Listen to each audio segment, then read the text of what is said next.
Okay, hello. Sorry.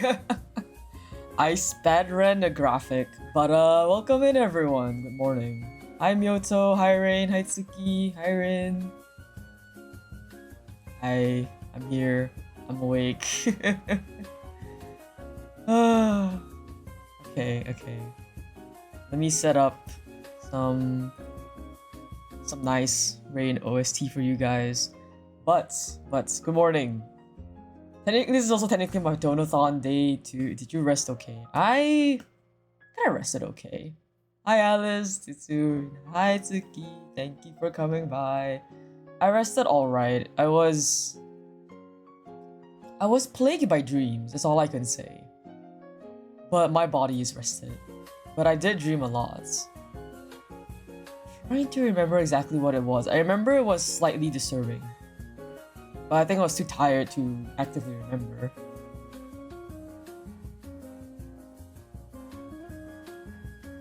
Oh boy, I know.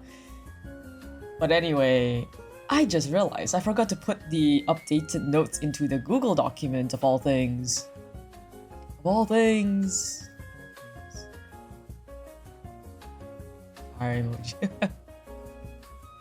Where's the document?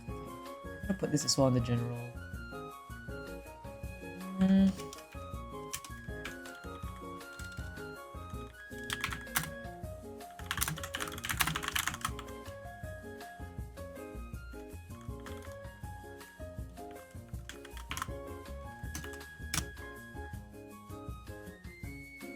Of Kodaki.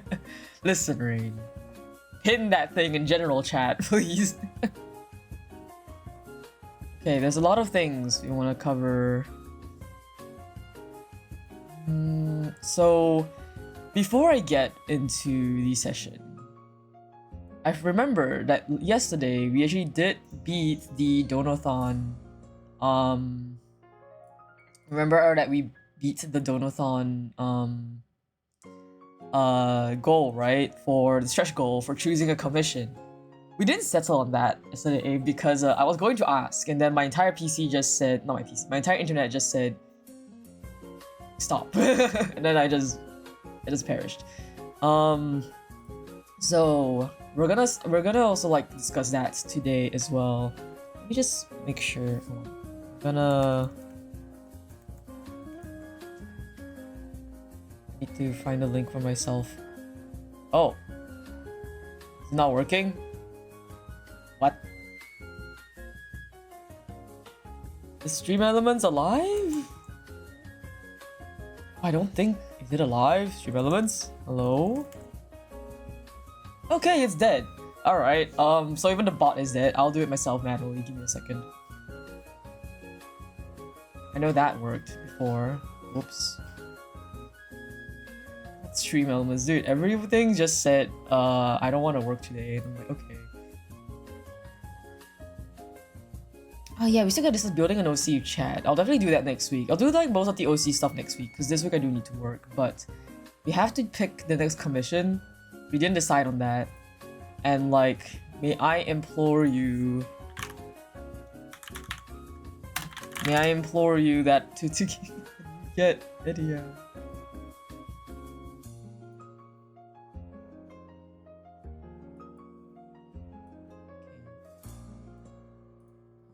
Let me swap us over to the...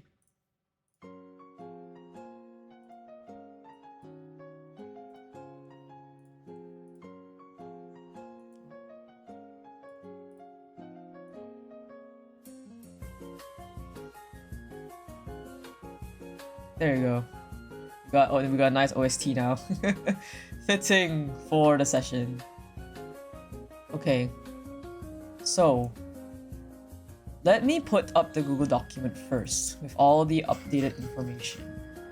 I'm a little bit woozy today because for those who don't know, I take session notes at the end of every single session.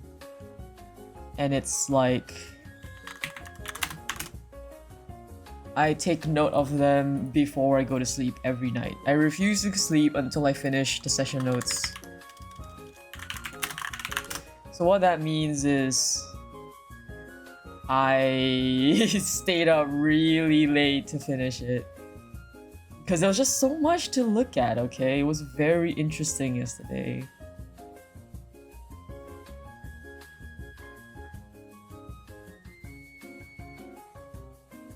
Alright, nice. This fits within one.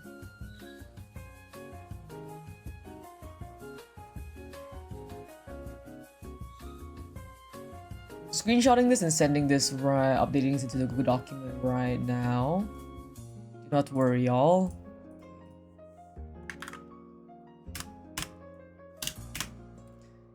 And also, if you would like the link, I will now paste the link in the chat as well for everyone to read. It is still sleeping, I'm very glad. He will be there for the whole week. Here is the link if you would like to read what last session was all about. Last session was extremely...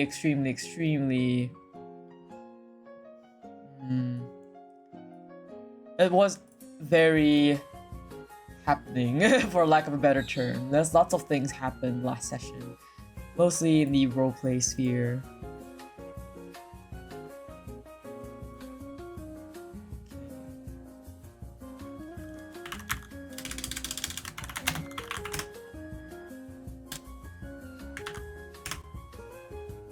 Working on sharing the whole list right now, so give me a little bit.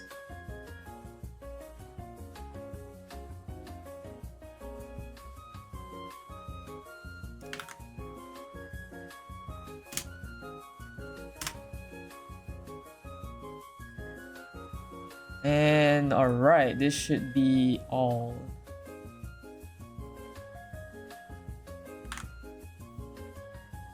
Okay, Rain wanted me to be here first, I know it must be good. Rain wanted you to be here for this. Alright, so let me just cut to the chase. Last session, as you can see by the graphic I had posted, last session was all about conflict. And we had a lot of interpersonal, in the party, conflict amongst one another. Our characters, the player characters, had conflict with each other. And there was a lot of very interesting ideologies and perspectives clashing with one another.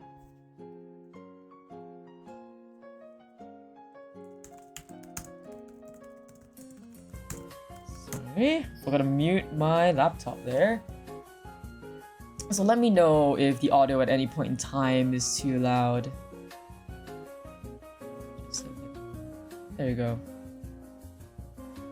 So, if we look at the Google document, we start off with having our party decide we want like going to the manor.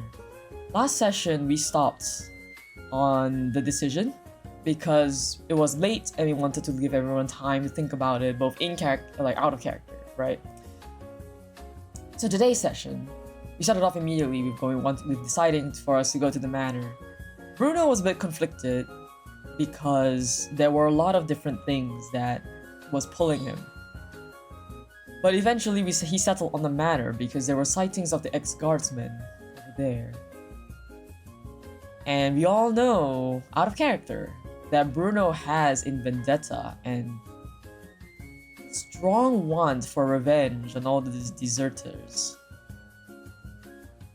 So, with that said, Bruno chose the manor.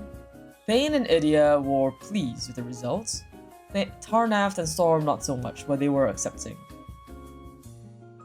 We then have a little moment of reprieve where, as everyone is filtering out, Elric, just Idia's handler, calls for Thane to talk with him privately. For those who also don't remember, Thane is also part of the Amethyst Academy. Although Thane doesn't necessarily have dealings with Elric. Elric is Idia's handler from the Amethyst Academy. And although both Idia and Thane's loyalty and factions comes from the Amethyst Academy, the Abyssal Hunters and the regular Academy students usually don't mingle. So this was a little bit surprising already for me. Still, Idia does not notice this. I just don't think he would. he would have gone already once his mission directive was given. Ulrich calls Thane over and tells Thane to not look into any of the reports or the documents regarding Vane. And I don't know if anything else is specified, but I know specifically he was saying regarding Vane. Any documents that Thane would find. Ulrich requests for Thane to deliver them to the Amethyst Academy without him reading it. And obviously, we all know Thane. Thane does not necessarily listen. Yoshi, welcome to the Minnow-san game. Thank you for the follow. I'm currently talking about my OC that we just had for the DND session last time. But anyway, so with that said, right. Ulrich says the request is coming from the Amethyst Academy themselves, not from Ulrich himself. This is specific because as Ulrich is a kind of like a representative-ish of the Amethyst Academy, more so like Idia's handler, right? Idia not Idia. Ulrich requested. Hi. My translator app broke. I do apologize, but as of right now, the translator application that I use for my Twitch chat is broken. So because of that, it won't be able to translate stuff in the chat, but I can still have my subtitles translated. Anyway, so this is important because Ulrich is requesting as a representative of the Amethyst Academy, not as Idia's handler, not as himself. Don't worry. Okay. I just thought to let you know because we've been having issues with it for about a week now, and I haven't had the time to go in and try to fix this. But yeah, so Idia, Thane and Ulrich. So Ulrich being Idia's handler, this was interesting that this is requesting coming from the Amethyst Academy, not from Idia's handler. So Thane was like, I will try. Which also indirectly translates to, I'm going to read it anyway. At least that's what I can figure out from Thane. So with that, Ulrich then also says, at least I have your confirmation. And then Ulrich also says, keep an eye on the hunter. And I'm like, okay. The hunter being Idia, of course. So with that, after that, Idia is we cut out to Idia looking over the river. This was entirely unplanned from my end. I just thought that Idia would want to look out over the water because it's calming. And then as I say, oh, it is kind of watching the river right now, just trying to just thinking about things. And then Rain's like, oh, you're at the river? Well, you see black water, and I'm just like, okay, all right, sure. So I'm like, okay, so you see black water again, and there's more black lilies growing on the black water, and we all know at this point these black water and these black lilies are bad voodoo. We don't know what the fuck to do with them. They can't be destroyed. They're just invasive and sprouting out everywhere and causing more contamination, right? So Storm says, oh yeah, that happened because I took a shower with the lily and the black water formed in the pool in the river, and Idia just kind of went like, of course it did. So Idia dives in, severs the lilies simply and easily enough, kind of stops it. He took a catch a break. He's not supposed to catch a break, I guess. But yeah, so then Idia severs the flowers. The black water vanishes as was seen in the previous sessions when you sever the source of it. Idia steps out of the river, sopping wet, goes back to the Hooded Lantern's watchtower, finds Ulrich and is like, I have 4 more lilies. Don't exactly remember how he approached Ulrich. He just kind of knocked on the... I don't know. He just walked up to Ulrich and was like, the river had black water growing in them. I severed the 4 lilies. Here. Just hands them over to Auric, and Auric sighs and just takes them. It's like, understood. And then Auric tells Idia to continue with his mission, and Idia's like, understood. It's really funny. They're both so distant. They're both so emotionally distant, but they both have like the same. Even though they're both emotionally distant and they don't always like see eye to eye, I think both of them kind of were just like, we're both tired of this shit. We're all tired of this stupid Black Lily shit, but it's like, whatever, that's my job, what can we do, right? It's our job. And then, so... we eventually... Oh. Pinged me. Are you watching? Hi! This recap is us. Okay. But yeah, so anyway... Then we kind of rested for the day because Idia had the directive given to him by Auric prior last session that he was to take a full day of rest today, and hopefully the mutation will occur during the supervision, which it did not. So we started off on the journey. Moving out. Tides Day 6 AM. So Tides Day is Tuesday, okay? 6 AM. The weather is low fog, light drizzle, and wind. And they're moving west. They enter into a very noble-ish estate area. So keep in mind, we are headed towards a Reed Manor. This Reed Manor, as part of the mission brief, was stated to be it's still relatively in good condition and untouched according to the scout reports by the Hooded Lantern. The delirium haze also isn't there, which is very interesting.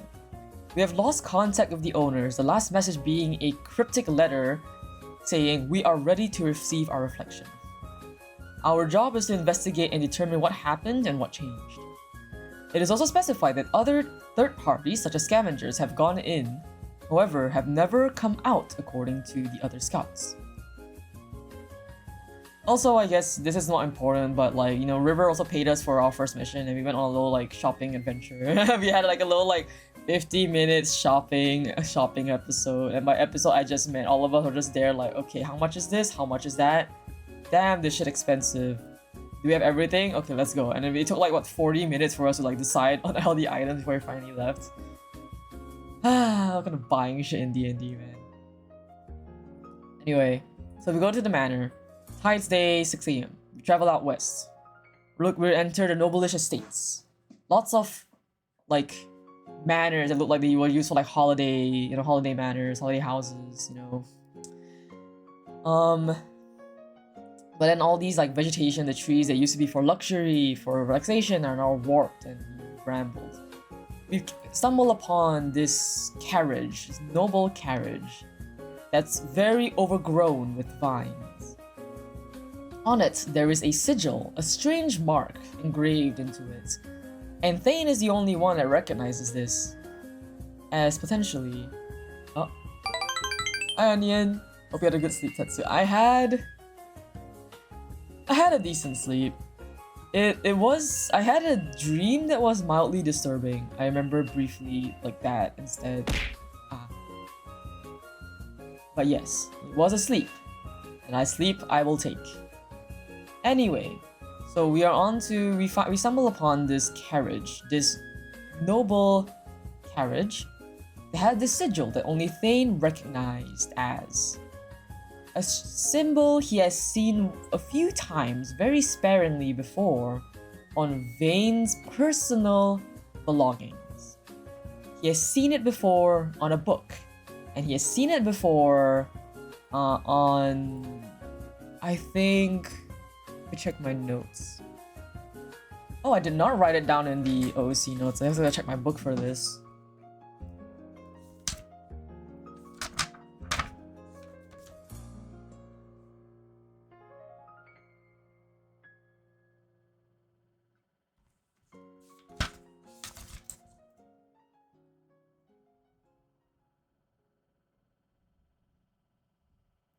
Amulet. the other item was an amulet.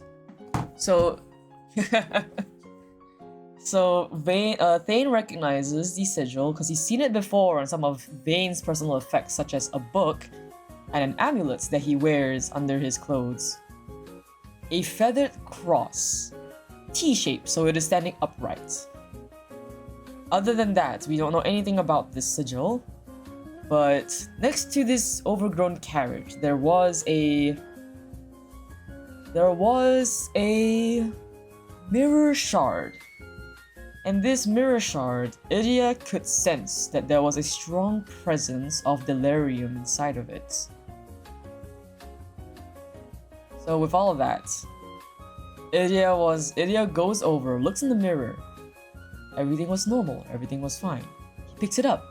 Everything is normal, everything is fine. He tries to kind of feel for it, like using his sensor to feel for it, and he doesn't notice. He does still sense that there's a lot of delirium presence and concentration from within this shard, but he's unable to identify it nor activate it in any way. So with that, he keeps it in his pocket. And then, as we're investigating this carriage and all this kind of stuff, right?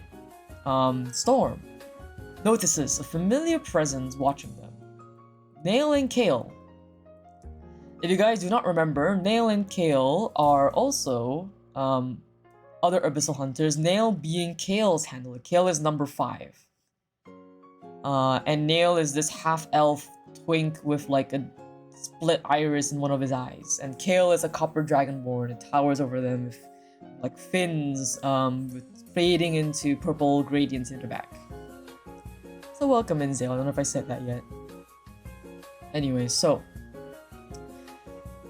when we see Kale, Kale is wearing a muzzle, and he has like a chain leash that that Nail is holding onto.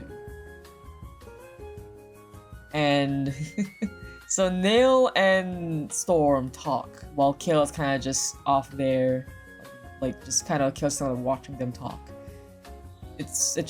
They were sent out here to look for a giant amorphous blob. And this giant amorphous blob, they were sent here to dispatch of it, to kill it essentially. And basically Nail warns us that it is in the area, so we have to keep an eye out for it. Otherwise we might get jumped by it, kind of thing. And so they kind of talk a little bit about like the chapel, but wanting to go to the chapel because Storm did want to go to the chapel as well, and Nail is also curious, but Nail was sent here specifically because they had a feeling he was gonna get too curious, so they sent him here. Blah blah blah. A lot of like just banter and friend talk between the two, and then Nail drops Storm's quote: "They're only monsters when you stop loving them." And Storm is a bit unnerved at this, but kind of doesn't show anything about it. And then Nail is like, "Oh, look at my little beastie here," or something like that, and like just tugs on Kale's chain, like pulling him down, uncomfortably so. And then Nail tells Kale to say goodbye to Storm. Kale eyes Storm, and then also says, "They're only monsters when you stop loving them." And Kale had this strange look when he was looking at Storm. Tarnaf was the only one that was successful, had passive insight, success high enough to notice this look. I do not know what this look is. Keep in mind that all of us, this was told in private to Zale specifically. But I have my own ideas about what it was, and I did share it last night to those who lingered and called a little bit longer. And I will say it now. Because of the way that Tarnaf reacted, telling Storm to be careful around Kale and to, kind of like limit contact with him, a part of me was like, with Idia kind of knowing this certain information when he looked in Kale's eyes as well, and like kind of Idia kind of could tell that like Kale looked a bit like not all there, and likely within the timeline of the Abyssal Hunter, like he probably took his nicks. If I'm not wrong, Rain, this is the infusion shot, right? Not the stabilization shot. This is the infusion dose, right? Rain, was that what you implied? Or was it a stabilization shot? Where's Rain? Rain! Damn. Time will tell. Okay. All good. So basically, Idia could tell that he just received a basically a shot, a dose of delirium, because you can tell that like Kale's not all there, right? And then, oh, hold on.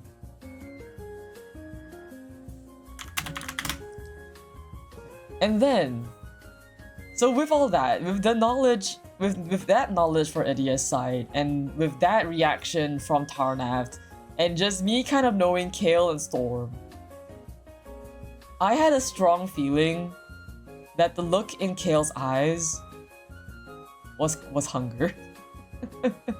I had a feeling that there was a small that like Kale was thinking of eating Storm. But that is my suspicions. I do not know for sure, or I do not have any clarification, but that was what I thought.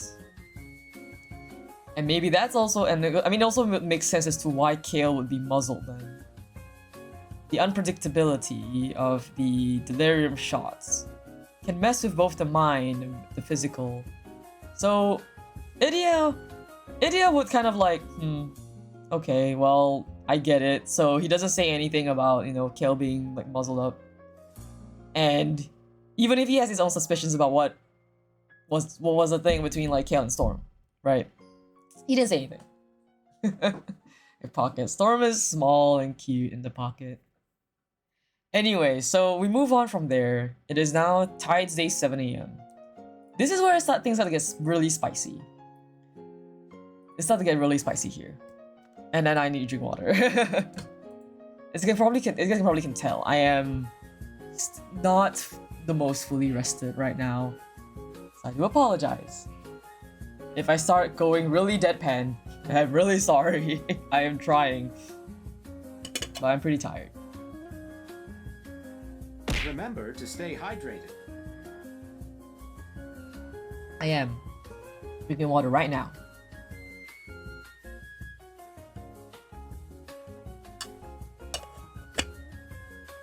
But yes. I need to wash my cup. It tastes like medicine. I'll stretch as well. Oh my god. I heard my wrist crack. Oh boy. Okay.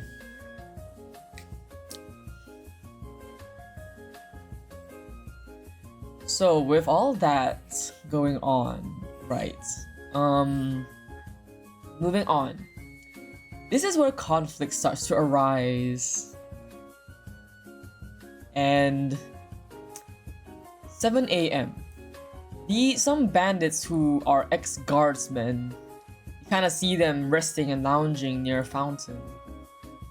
One of them wears a similar cape to what Bruno recognizes as a vice captain cape of the Hooded Lantern. The other person wearing a cloak that Idia recognizes as the Abyssal Hunter's cloak.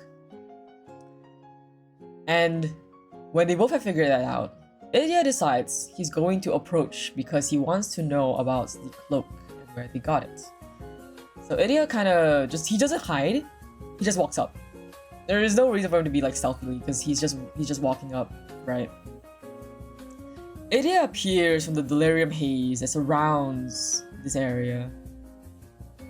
And at first, the ex-guardsmen, the bandits, they're a bit hostile. They're like, who's there? And Idia just kind of walks up and he raises one arm to show that he is not hostile. He does not mean any harm.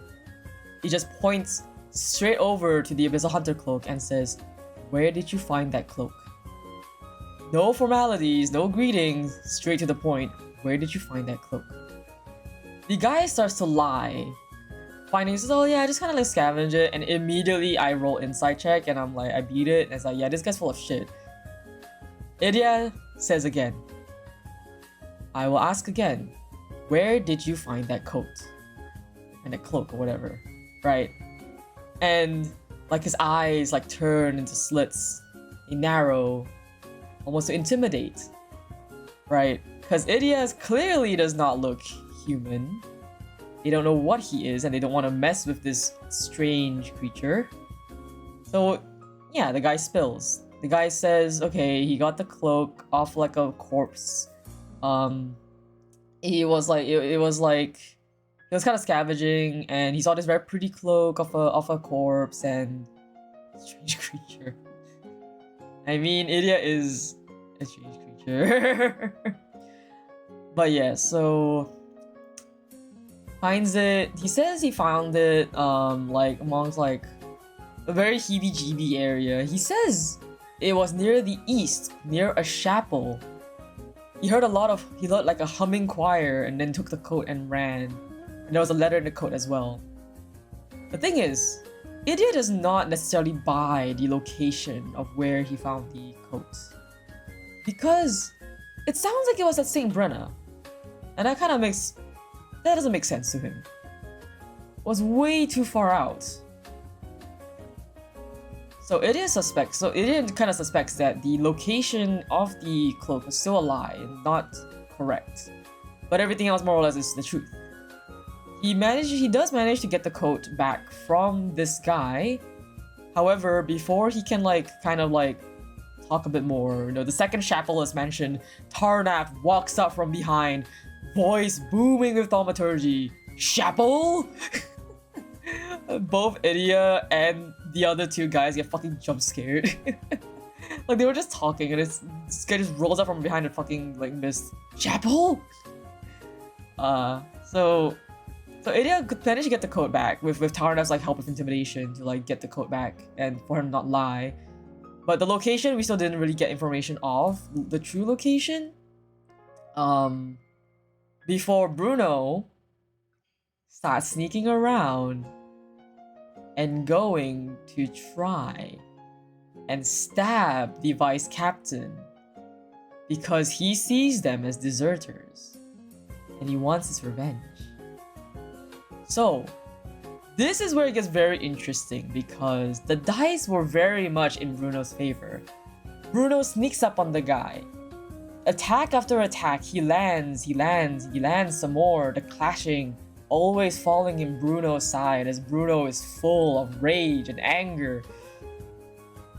And Idia and Tarnath at first were just kind of standing there. I can imagine that Idia was a bit surprised, but he did not see fit to intervene at the current time as they are talking, as Bruno and this vice captain named Alex, they're clashing. He sees no need to intervene.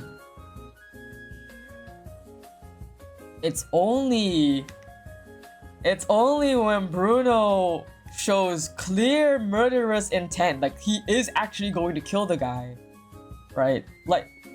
It was Bruno's session. It really was Bruno's session.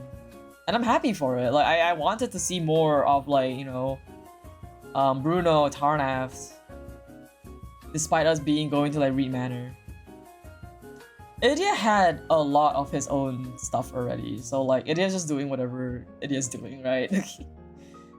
This man is directing the fucking narrative, dude. But yeah, so Bruno starts attacking this guy. He's really been attacking this guy, right? But then when Idia starts noticing that, okay, he's actually gonna fucking kill this guy if they keep going. And that is when Idia tries to step in. He notices that Bruno is in a blind rage. He steps in, tries to block the hit from Bruno. He was holding, and the thing is, Bruno still won the clash, Idia was pushed aside, and this was yeah, in one way, it's Idia was a bit holding back because I wasn't using my strongest stat for it because it would, it makes sense, right? But then I was oh wow, okay, Idia, this super soldier, getting pushed aside by a regular man. It was ooh, drama. I was oh, okay. Idia was definitely feeling a little bit whoa, fuck, he wasn't expecting this, He's used to being the strongest of the party, not seeing this random normal man just bat him aside like it was nothing, the shield. And then, so this guy continues on his blind rage, attacking Alex. Spicy, yeah, it was spicy.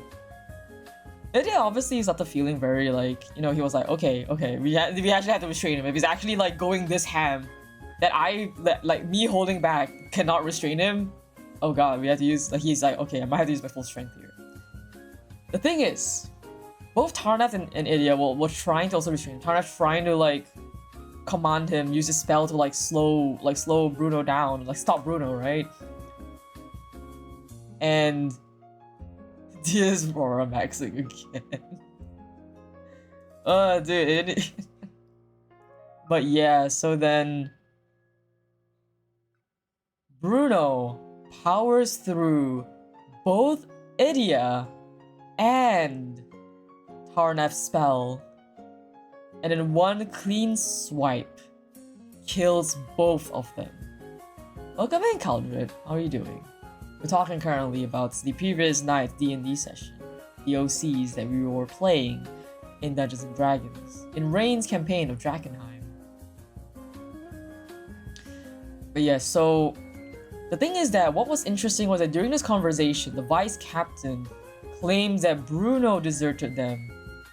No, like that Bruno had a depth in the desertion, that it was Bruno that deserted them, but Bruno asserted that it was them who deserted him. And so this becomes a story of he says, she says.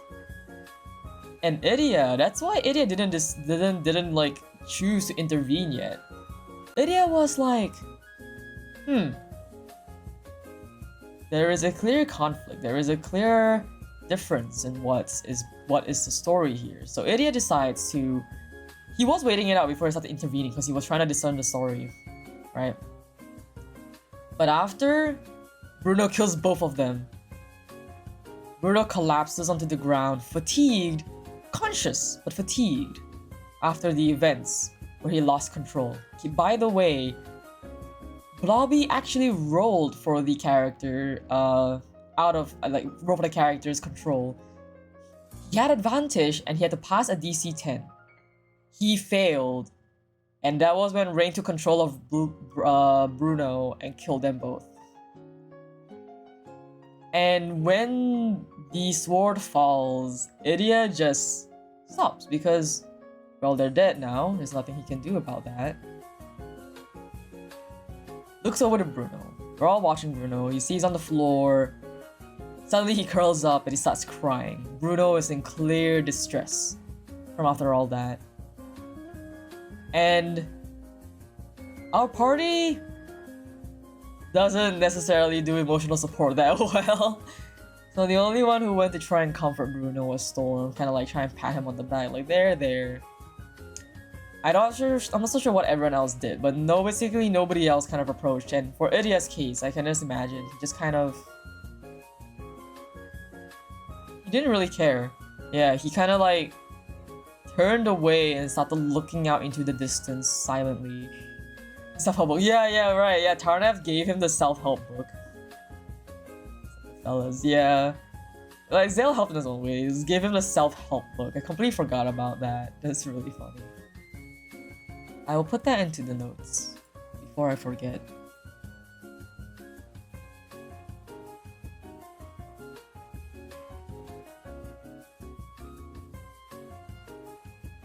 System.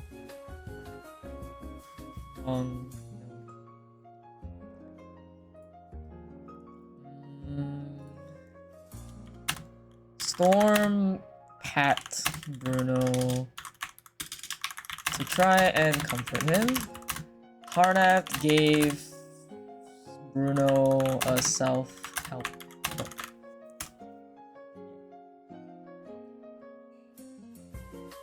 Just put this again in the let me just update the file.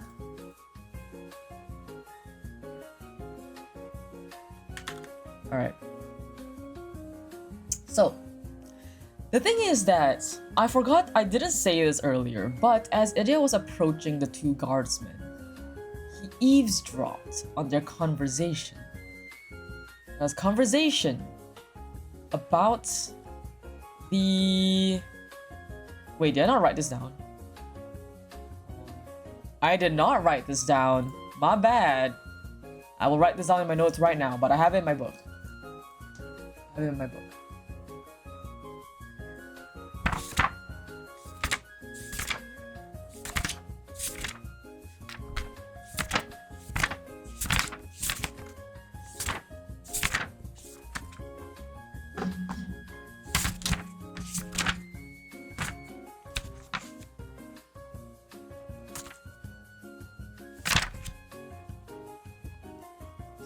Paper ASMR. Ah, that means I need to write this in Idia's report as well. I forgot to put that in. I will write that in later. That means I gotta erase this part and rewrite it. A little bit sad, a little bit unfortunate, but whatever. Okay, so he also heard that the lilies sell for a good price near Scar. However, those who touched the lily turned veiny and black. These two scavengers don't want to clear out the manor, and there is a safe spot within the manor. There was also mention of in the basement there were very like freaky mutated elves. Something about them being near extinct. And that was what these bandits roughly mentioned prior to Idia approaching them. And after the Bruno losing himself to rage, Idia was keeping while Bruno was kind of like recuperating himself on the floor there. Idia looked out into just the fog and was just pondering about this. I'll not mention as to why, but Idia had something to think about. And on top of that, so Tarnath and Storm went to bury the bodies as well. I am going to have to rewrite this. Sorry, I'm gonna rewrite this a little bit. So let me go change this. I can't believe I got to write this in.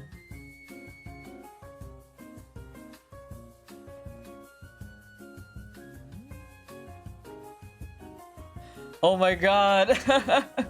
Guys, Talos just drew a storm! So cute!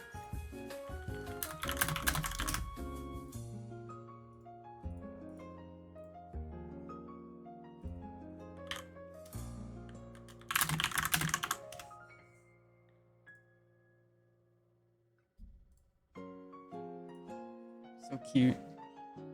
Eats is good for you. I've been summoned. There's my lad. There's Storm. Cute lad. Saving image right now. I'm gonna try and I'm gonna save the image. I don't know if I'm allowed to show it on stream, so I don't know if I will, but I'm just gonna save it for now. Storm. Eat your food. There's the bald spot. That's so funny. Anyway, let me fix up the notes real quick, and I'll be right back.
Welcome in, Kai. I'm updating my notes right now. I realized I forgot to write something in.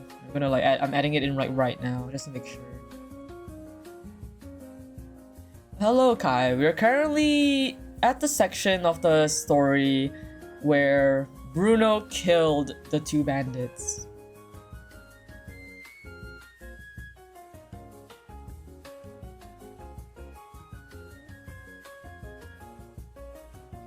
Also, this might be a good time as any while I'm writing my notes. Can I mention something about... I want to mention something about the... Remember how we got the chat helps me decide on the next commission for the goal?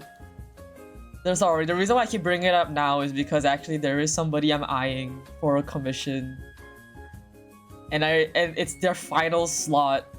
It's literally their final slot, and I'm like, I really want it, but I can only get it if everybody in chat agrees. I want to get Idia. I really want to get Idia in this style. It's so pretty. To show you guys who I'm looking at. Oh my god, I haven't even showed you guys who it is yet. Give me a second. Bye. Hold on. I want confirmation from everyone about what I'm going to get. This might be low-key spoilers for those in the session, but also not really. It's just something like very abstract that I wanna, you know, wanna show. So let me just...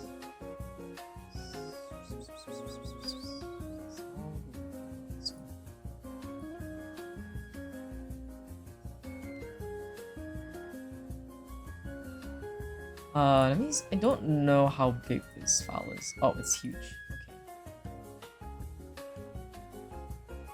Alright.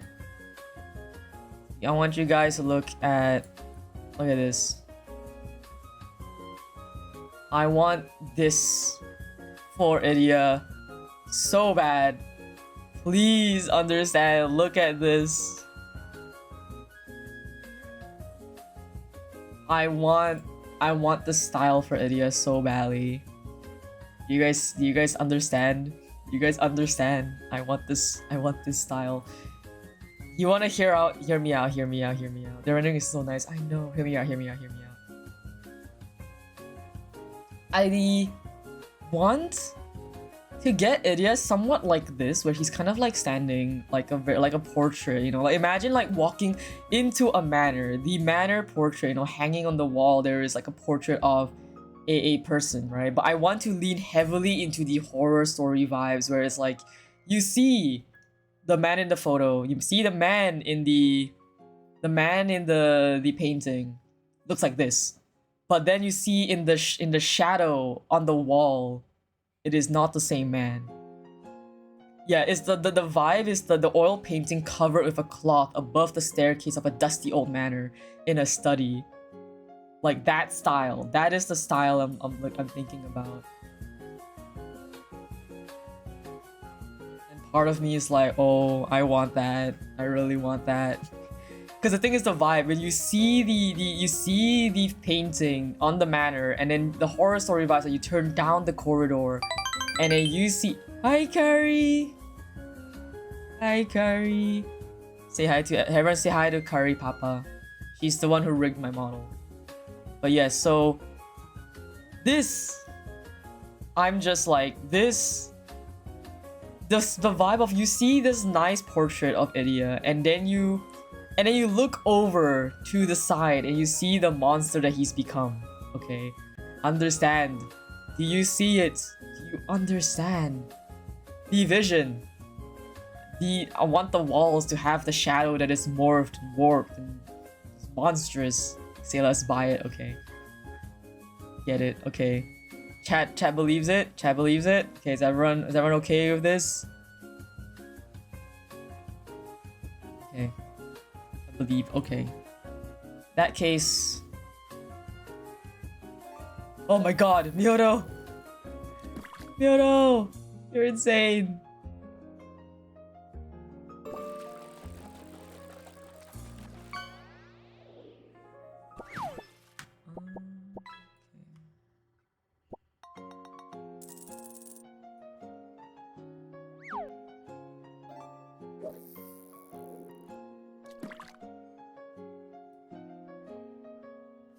Me trying to like figure out how the fuck do I... Okay, I don't know how I did this last time. Okay, there you go. I was just Control Z it until I was happy. One more time? There you go.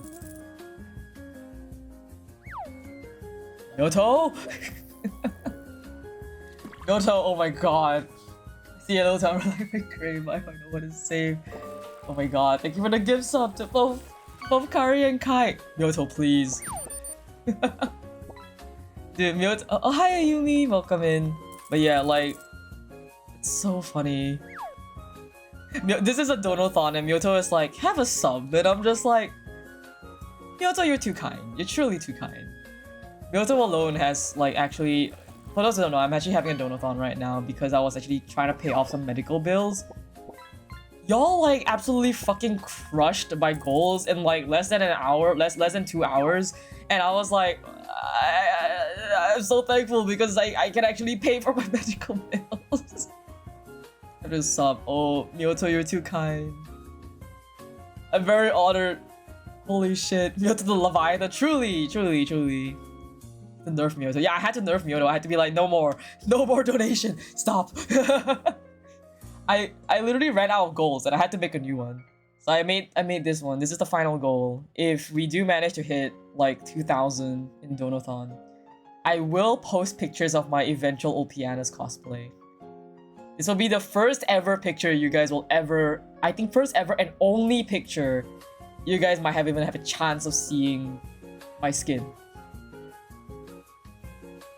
Anyway, I'm going to quickly put in my purchase for the VGen commission before it gets yoinked because this is the final slot.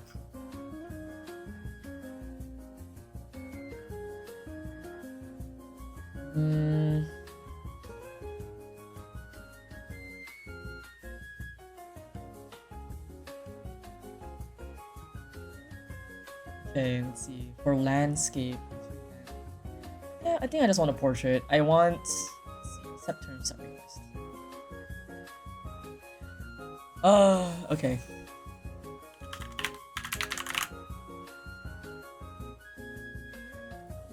For you. Oh, nice. I wish you good night. I'm sad. We'll talk about this in Saturday. Aw. Thank you, Dars. I do hope it gets better for you. We don't have to talk about it, but thank you. And I will... I am happy right now. I'm talking about my OC. My OC brain rot is real. But yes. I'm currently putting in, let me just quickly put in a commission that we just discussed on my Donothon. And then we'll get back to Idia lore. Again, if you guys want to read up on Idia's lore for the DND session that we had just finished last night,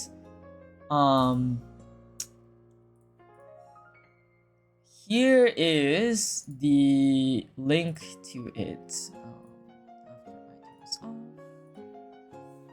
Once again, here it is. I'm gonna pin it.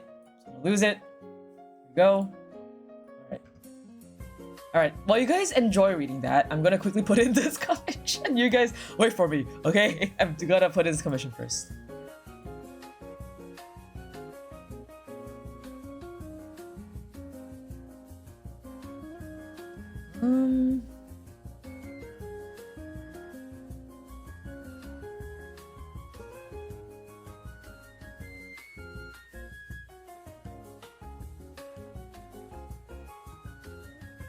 Ooh, we can give them creative freedom.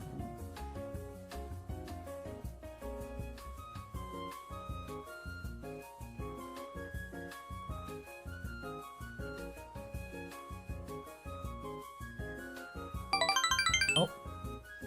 What's that? Oh, hi Aaron, welcome in. That's your voice. I'm honored. Somebody who doesn't like my own voice a lot. It means a lot. Hi Aaron, we're just talking about Idia, and I forgot to write stuff in my notes from last night, and I have forgotten, unfortunately, because I was writing these at 4 AM in the morning.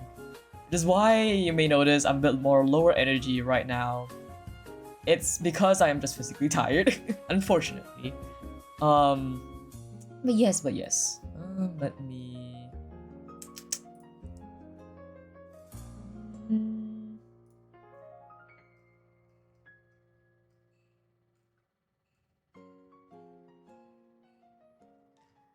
Where is my stuff? But hi, Aaron. I hope you are doing good today.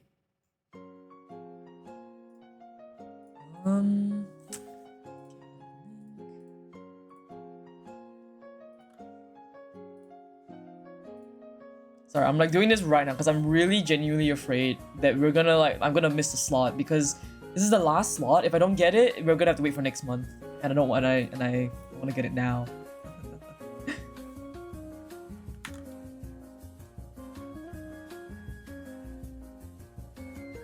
But I should also just.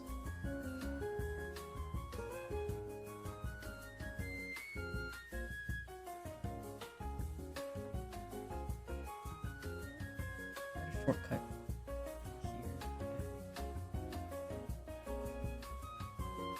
Nice.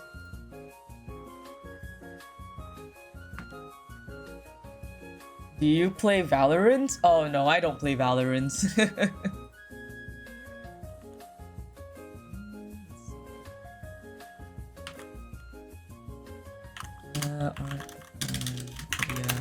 Offenses.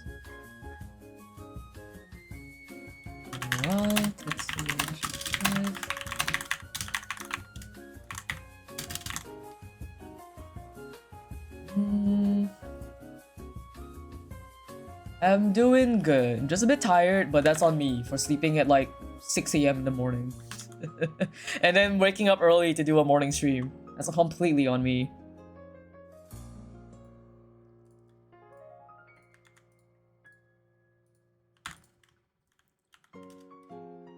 DND sessions. Too, I do the same sometimes. You type so fast on keyboard. I do. It's a Tetsuya's match by going to bed early. I was. And then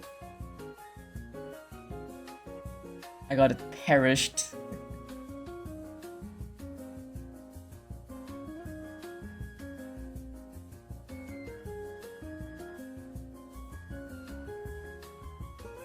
It's not too bad.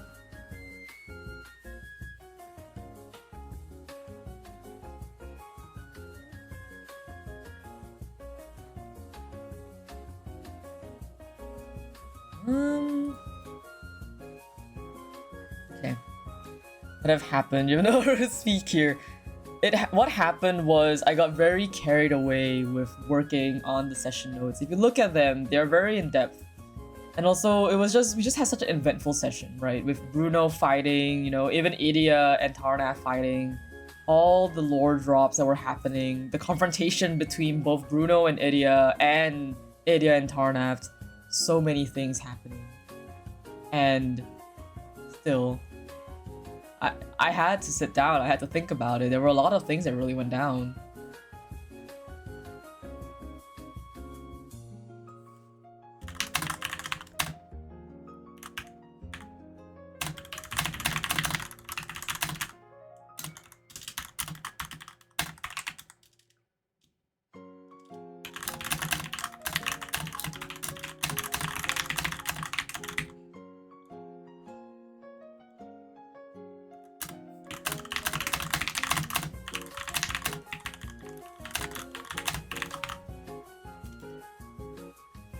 Then we'll see you. Bye. No worries. Have a good good luck with your exam, your final exam. Eat earlier than Tetsuya. You really did. I slept really late. It's one of the first times in a long time that I slept so late. Rin saw me like slowly just descend into the darkness. Ad incoming. All right, guys. You guys take care now. Hey guys, 07 for those in the chat who are about to get whisked away for an ad. I don't know who here doesn't have a fucking sub right now, but like the one unlucky person about to get yoinked away into the ads, goodbye. 07 to you.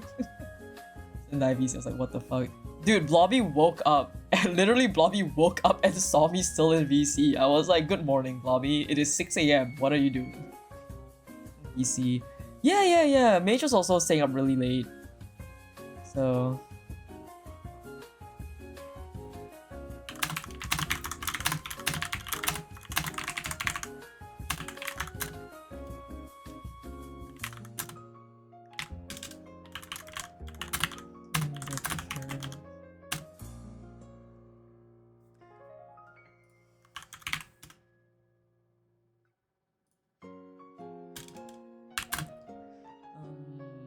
First.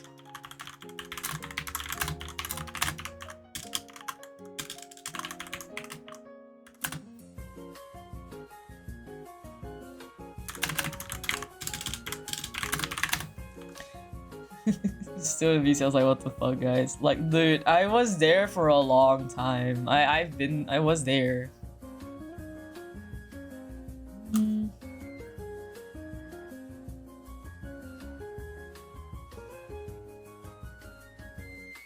Two spoon feed me.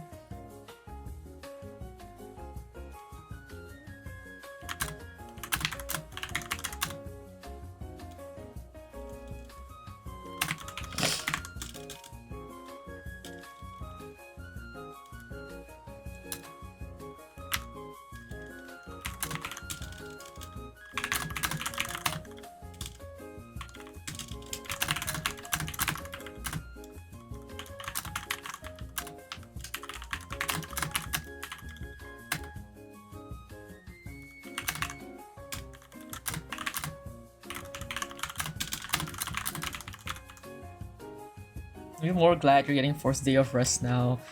Everyone says the same thing.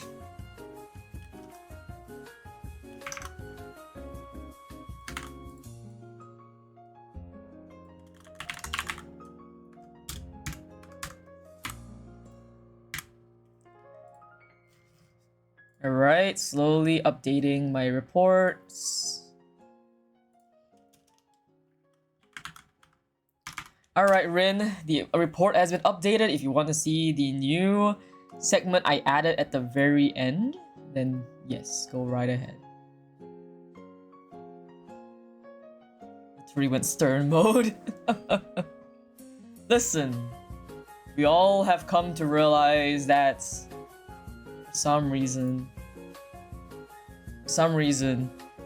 the report's so good, I am glad. Ah, yes, Miyoto, do you have last week's full report? I will send you Idia's full report for this week as well. Hello, Stream Elements? It's been an hour. Stream Elements, it's been an hour. What the fuck?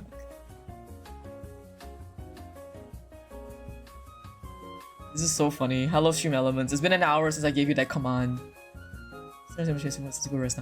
You did not come in last night. Did you? You did not come in last night to tell me to go to sleep. Is that last night? That's not last night, right? This was like 2 days ago, right? 2 or 3 days ago.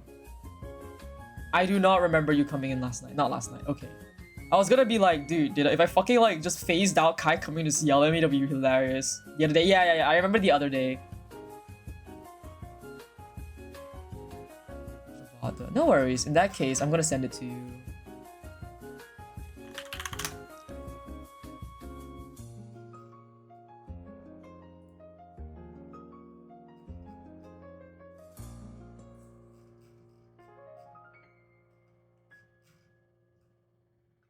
Report 5. This is redacted. Here we go. Forward to Miyoto. You may have this. And you may now also have this.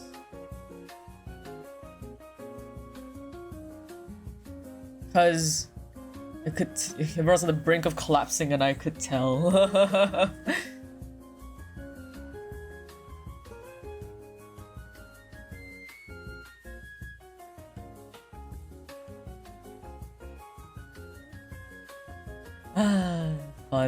Fun stuff, everyone. Alright, let me add this into the actual notes now. Then screenshot it again for completion's sake, and then I'll write it in my book.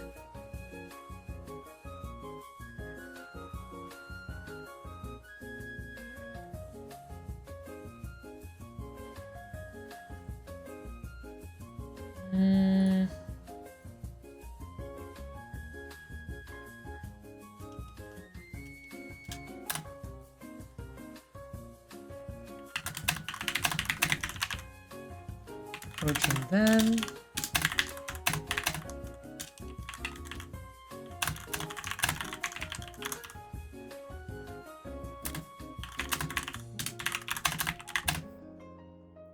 notebook. I go to sleep and echo in this group, I swear. Unfortunately, that's not gonna stop anytime soon. Why is there a piece of hair? Get out.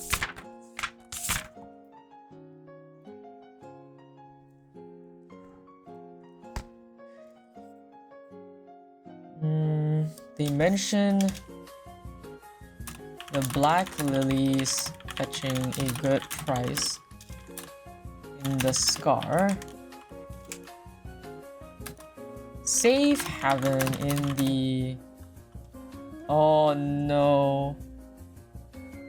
Running out of space. Oh no, I need to like change everything. That's it, what? Got the notes last night. Oh, I realized I forgot to add something important. So I'm editing them right now. This happens sometimes during my recap streams. I'll be like, huh, they're not in my notes. My bad. So the thing is, I have everything on my physical piece of paper notebook, but the summarized notes, I seem to have forgotten some things. The matter mutated elves.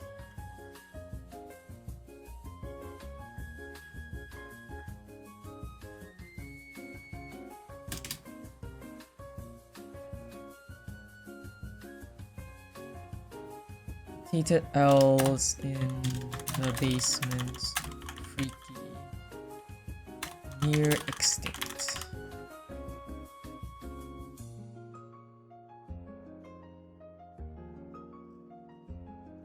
No, I'm out of space. Okay, let me...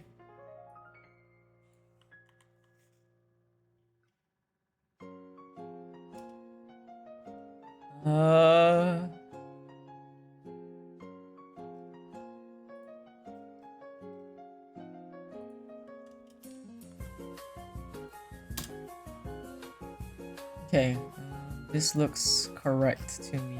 Save. Fuck, I'm out of space.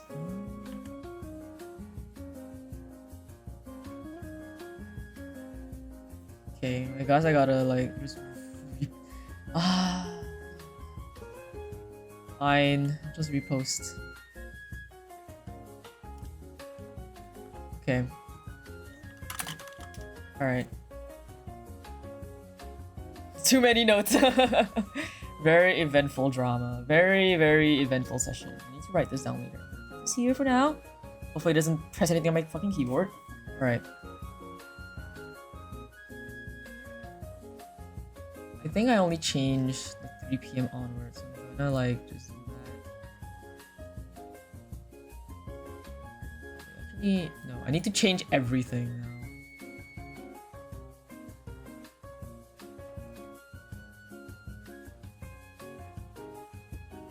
Give me a second, I'm updating the documents before I continue putting in my request for the commission. There are more important things to be had right now.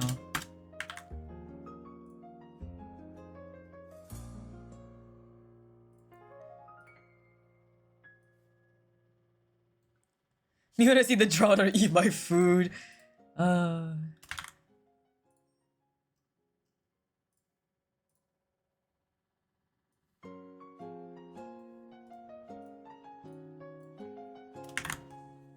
Okay. Nice. Alright, updated notes. Now I gotta copy something into my actual notebook because I have to rewrite this.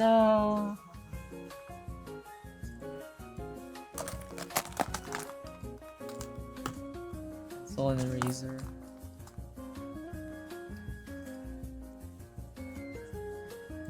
Okay, give me like this. Alright.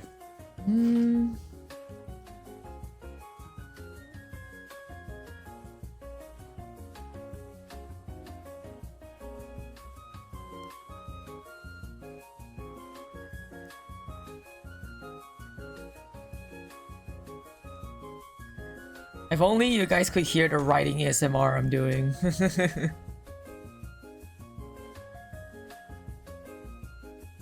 12:30, okay. Keeping in mind that I have to go eat sometime soon.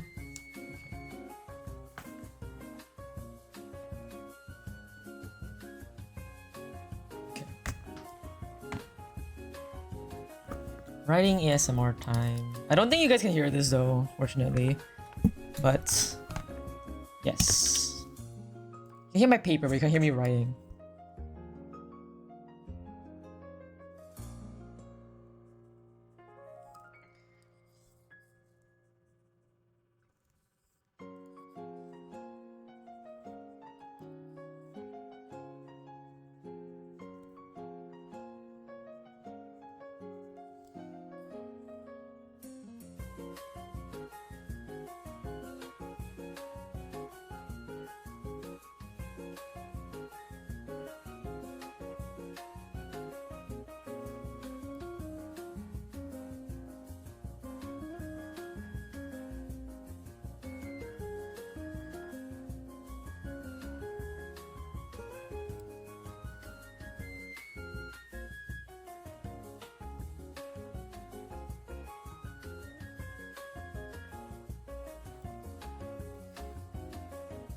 Sorry, the quiet. You get this quiet rain ASMR as I write in my book.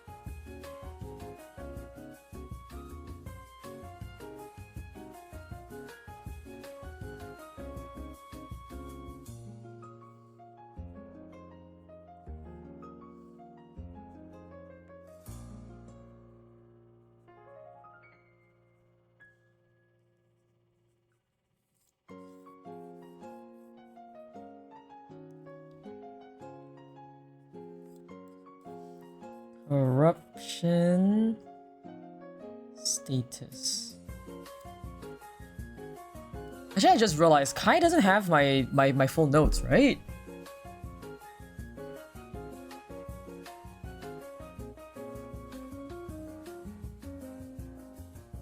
Because what you see in the channel for Idia's report is redacted.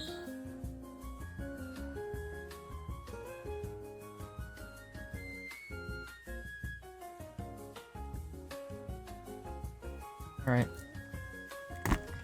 Done. Alright, finish writing.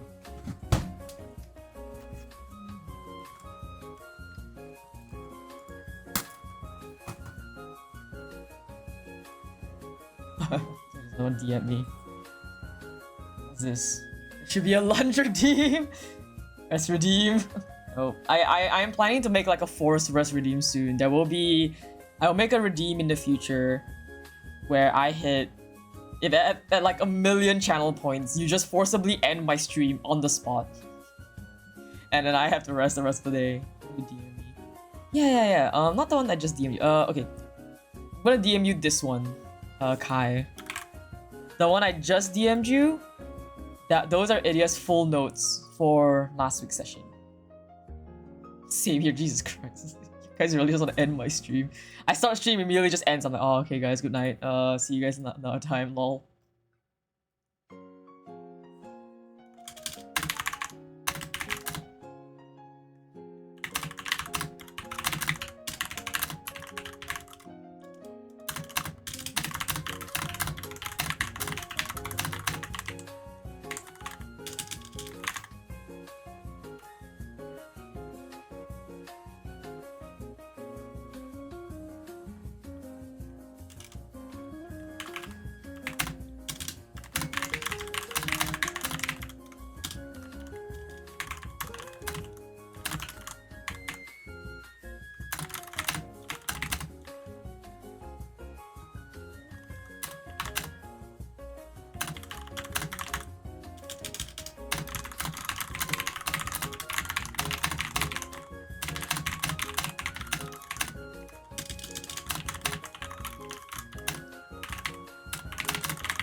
Alright, let me see. What's this? Oh. Yes, so I'm gonna rest my plastic chair. What is happening? Should we all come together and pull our channel points because strapped into this fish? Plastic card. What's this? Wrist car beds. Sorry, I'm like writing something right now. There's 1 of 4. Oh, if you want 1 of 4, I'll send it to you as well, Kai. I have all of them, don't worry. I have all of them. Do not worry.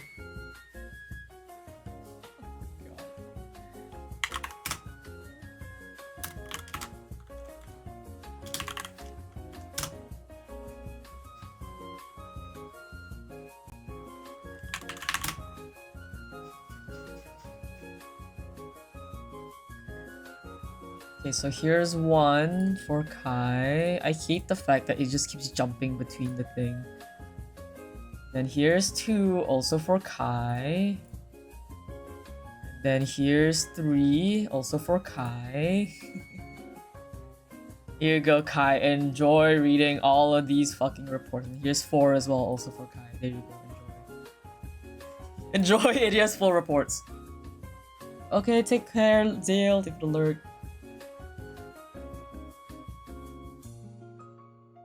Once I'm done with the, hold on, let me first put in this Vision Commission first, and then we'll get back to this.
Alright.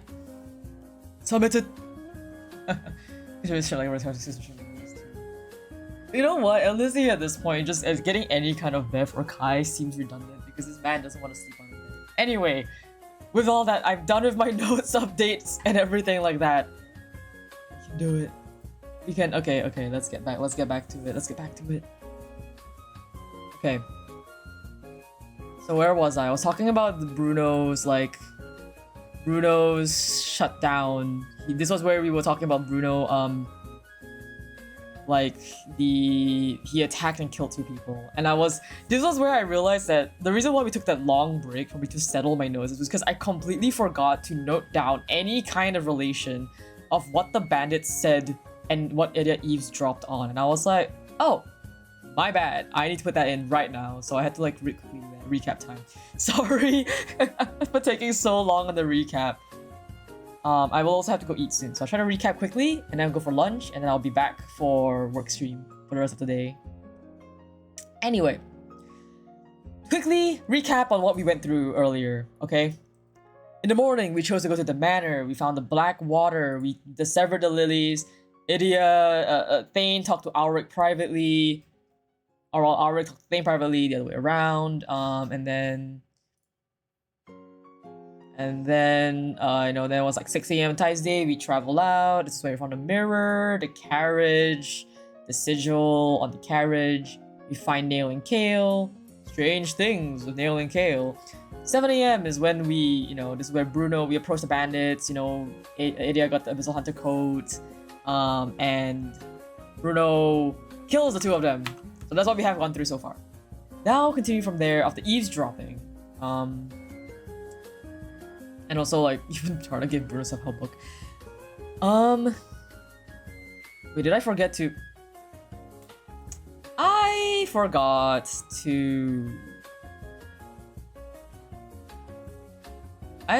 to put this in my notes. Hold on. I wrote one sentence in my notes and I forgot to put it in. Please, I must be tired. I really must be tired. I really must be tired.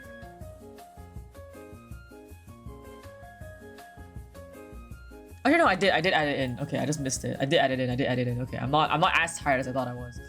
Anyway, then we move on to 3 p.m. on Tides Day. This was where the party found a decent place to camp at. Right. But we decided to move on because there was still sunlight to burn. Bruno seemed fine, so we move on. This is where Tarnaf sees the fallen statue of the Saint of the Sacred Flame and the delirium haze surrounding it. Tarnaf reaches out, and we enter into this dreamscape where once again Tarnaf sees visions of the meteor falling and the delirium haze, the embers, the cinders of it falling, and then he hears screams in his visions, the screams that he's heard so many times before, of them begging, why did he leave? Come back, don't leave them. This is also where Rain really put his whole fucking heart and soul into roleplaying this. He screamed so hard, everything peaked. Okay, it was a bona fide, genuine microphone fry. I could not fucking tell what he was honestly saying because of the fry. That was how heartfelt it was.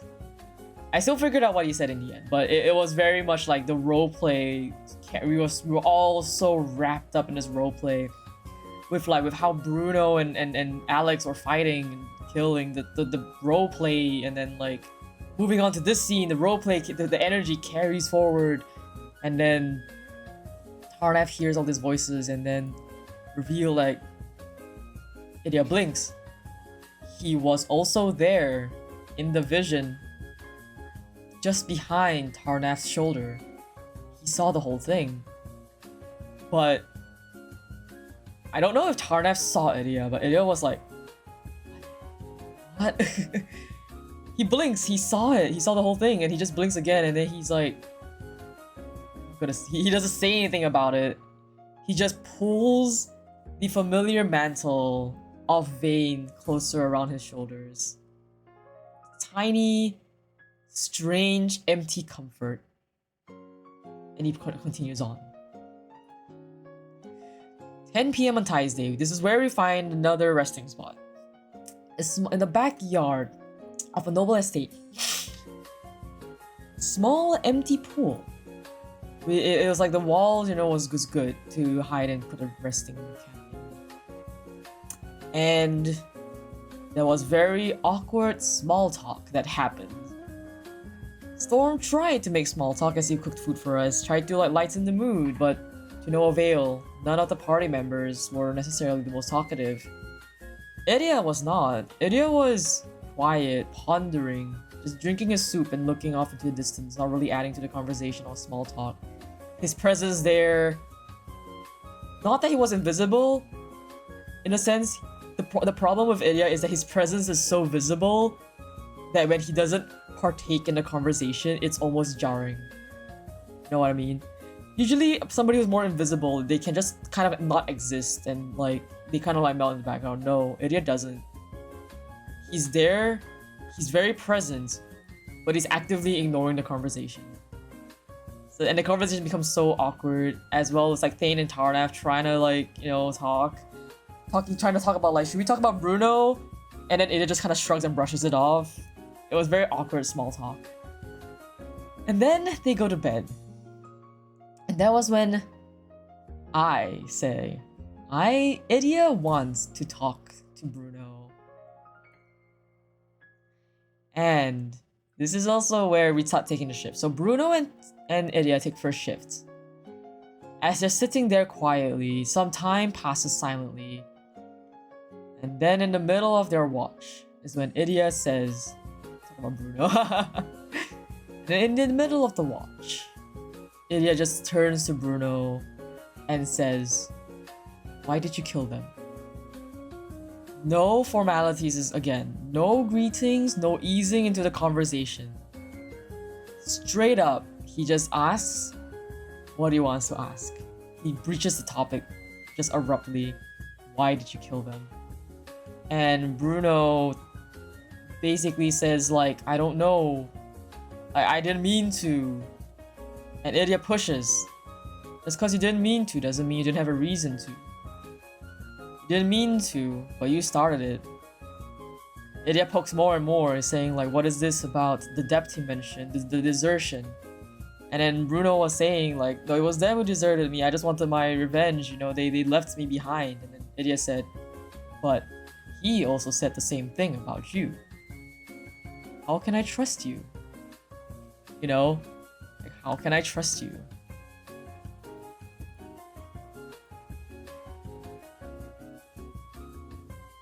But yeah, so it's just man. And then Bruno was saying more stuff he doesn't and then Idia asks him, do you regret it? Would you do? And then Bruno says so he says something along the lines of maybe let me check exactly what he said. It's here somewhere. God, I have to search it up manually? Fuck, okay.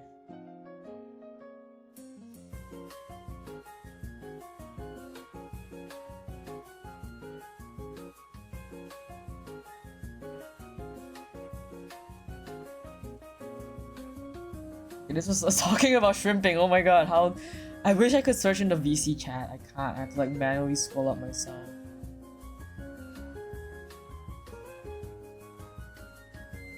Further.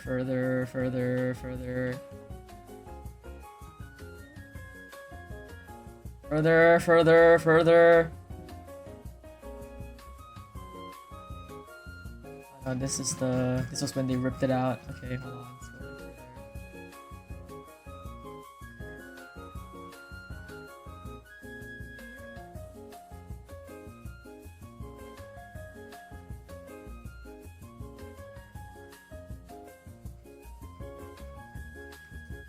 A bit further up than this.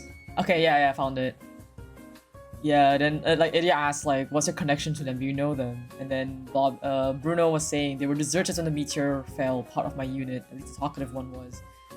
And then when Idia questions who can he trust? Who's the real one? Bruno's like, I don't even know anymore. He says, I was there. I did desert. He asserts that, but Idia pushes and keep pushing. And Bruno says, I don't know. I must have been some cover-up. And Idia believes him because, like, he can tell that, like, to Bruno, this is his truth. He doesn't think Bruno is lying, but also something is not matching up here. Bruno says, I was with my guard. My unit deserted when the meteor fell, and I've just been getting by since. And then Bruno was saying, yeah, they took the opportunity to loot and make of what they can carry.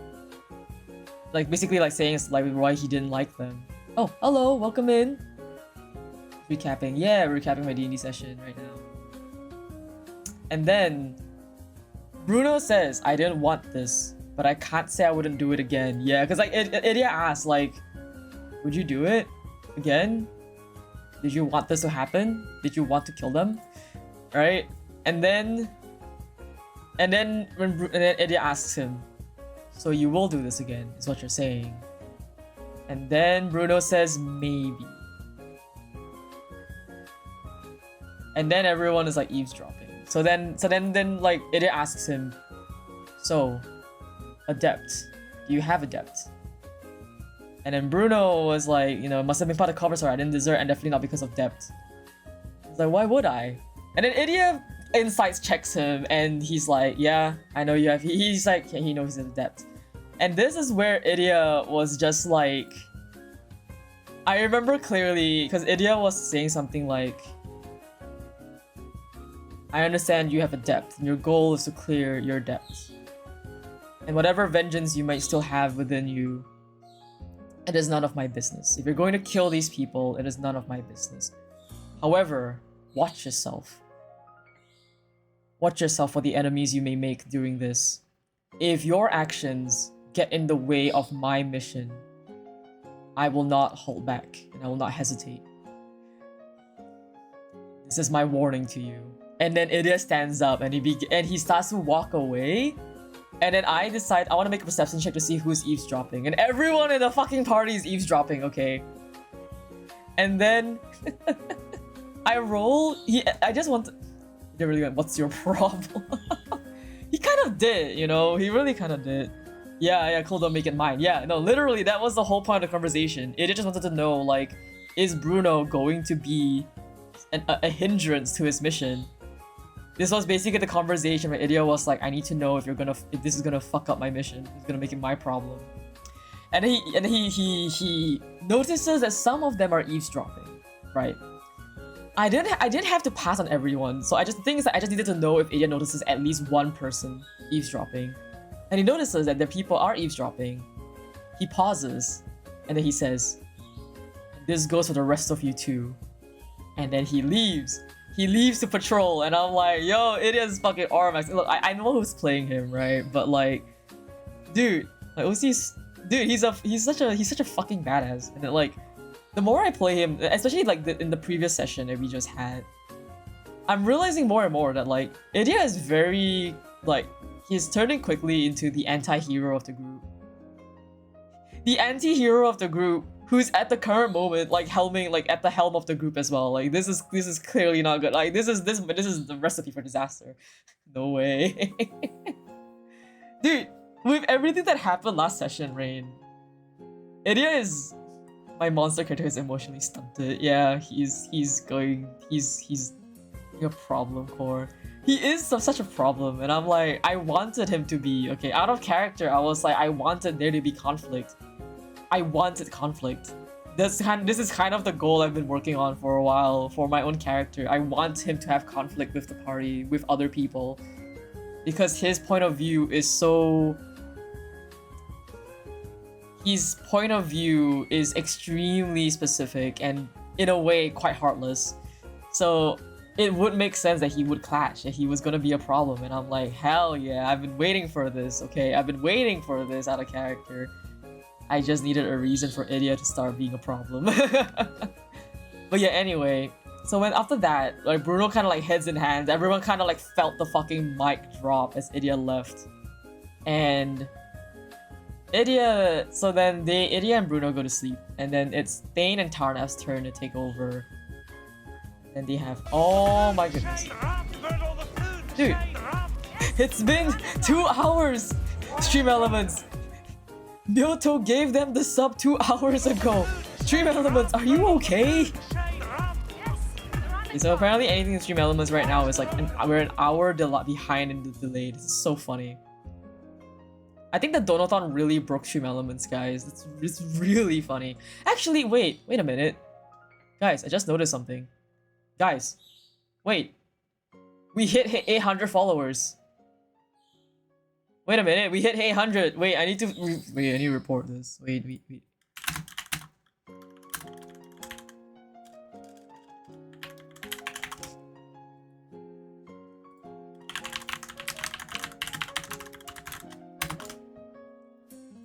Guys, we hit 800. I didn't realize it. Yippee! 800 people wants to listen to me talk about my OCs and just do work on stream every day.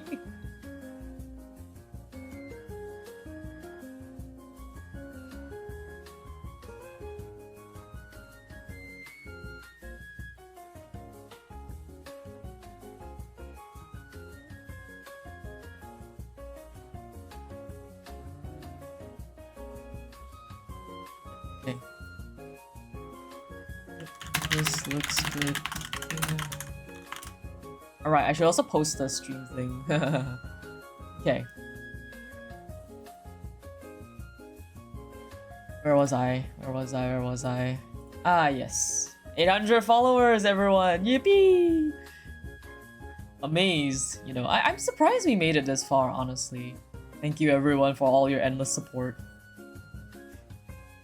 Okay, celebration. I don't... How do we celebrate? Yippee! I don't know how to celebrate. What do I do?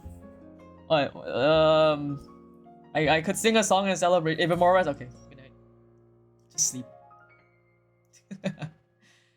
But yeah. So anyway, like, back to the session. Look, Onion.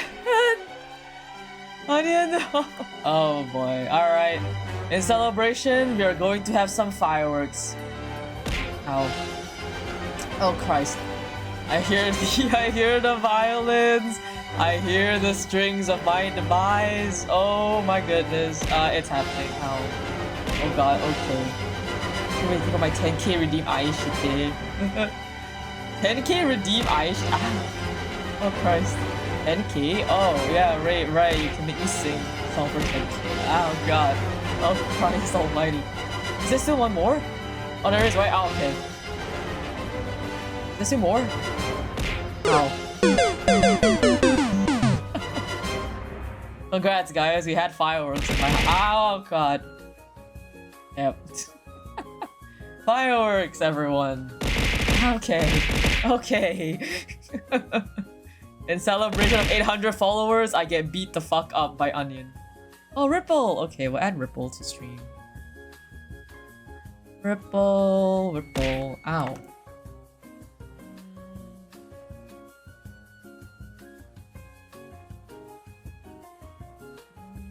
There's Ripple. You know what? I kind of want this one. I haven't seen this art in a while. Where do you want him to go? Where should we put him? Where should we put this little fella? I could put him on my shoulder, or we could put him like on the wall, just kind of watching us from the wall. Like, he's about this size, yeah. I can put it next to Idia. Just put him on the wall like that. Little guy.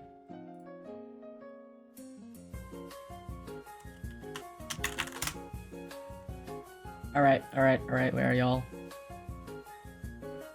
Eat your veggies. Put him on top of the pillow. I don't know if I can flip him in VTube Studio. I don't think I can flip him, so I'll just put him here. There we go. He's so cute. Little guy. I do have other drawings of him where he is like standing in a different position, so maybe we'll look at those ones instead. Okay, we move this on away. Bye, Ripple. We'll get a different Ripple.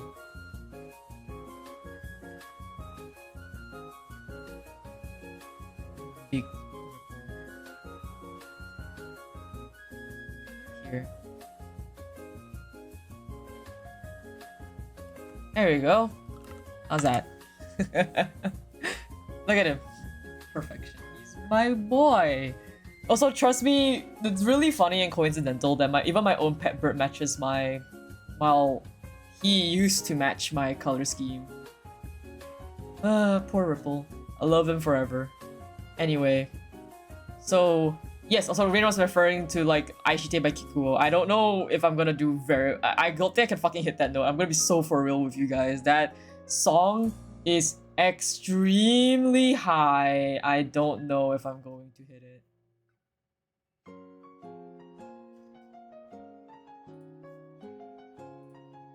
Anyway, as I was saying, Thane and Tarnath shifts start at Wednesday, 3 a.m. in the morning. Talked about how they used to live in Drakenheim, what Drakenheim was back in the day. Rain kind of took over to talk about the lore, you know, talking about how, like, you know, Thane used to be part of the academy, living in the Spire, wanted to be a star student, so everyone took interest in him. Tarnath talked about the rulership and politics. Drakenheim wasn't doing too great politics-wise, kind of shitty Lamau. Anyway, so that was just them small talking. Talking about, like, the stuff that went down, like, and everyone's just like, yeah, we're in the shits right now. Drakenheim's, man, this place sucks. And then at 5 a.m. in the morning, everyone suddenly has the same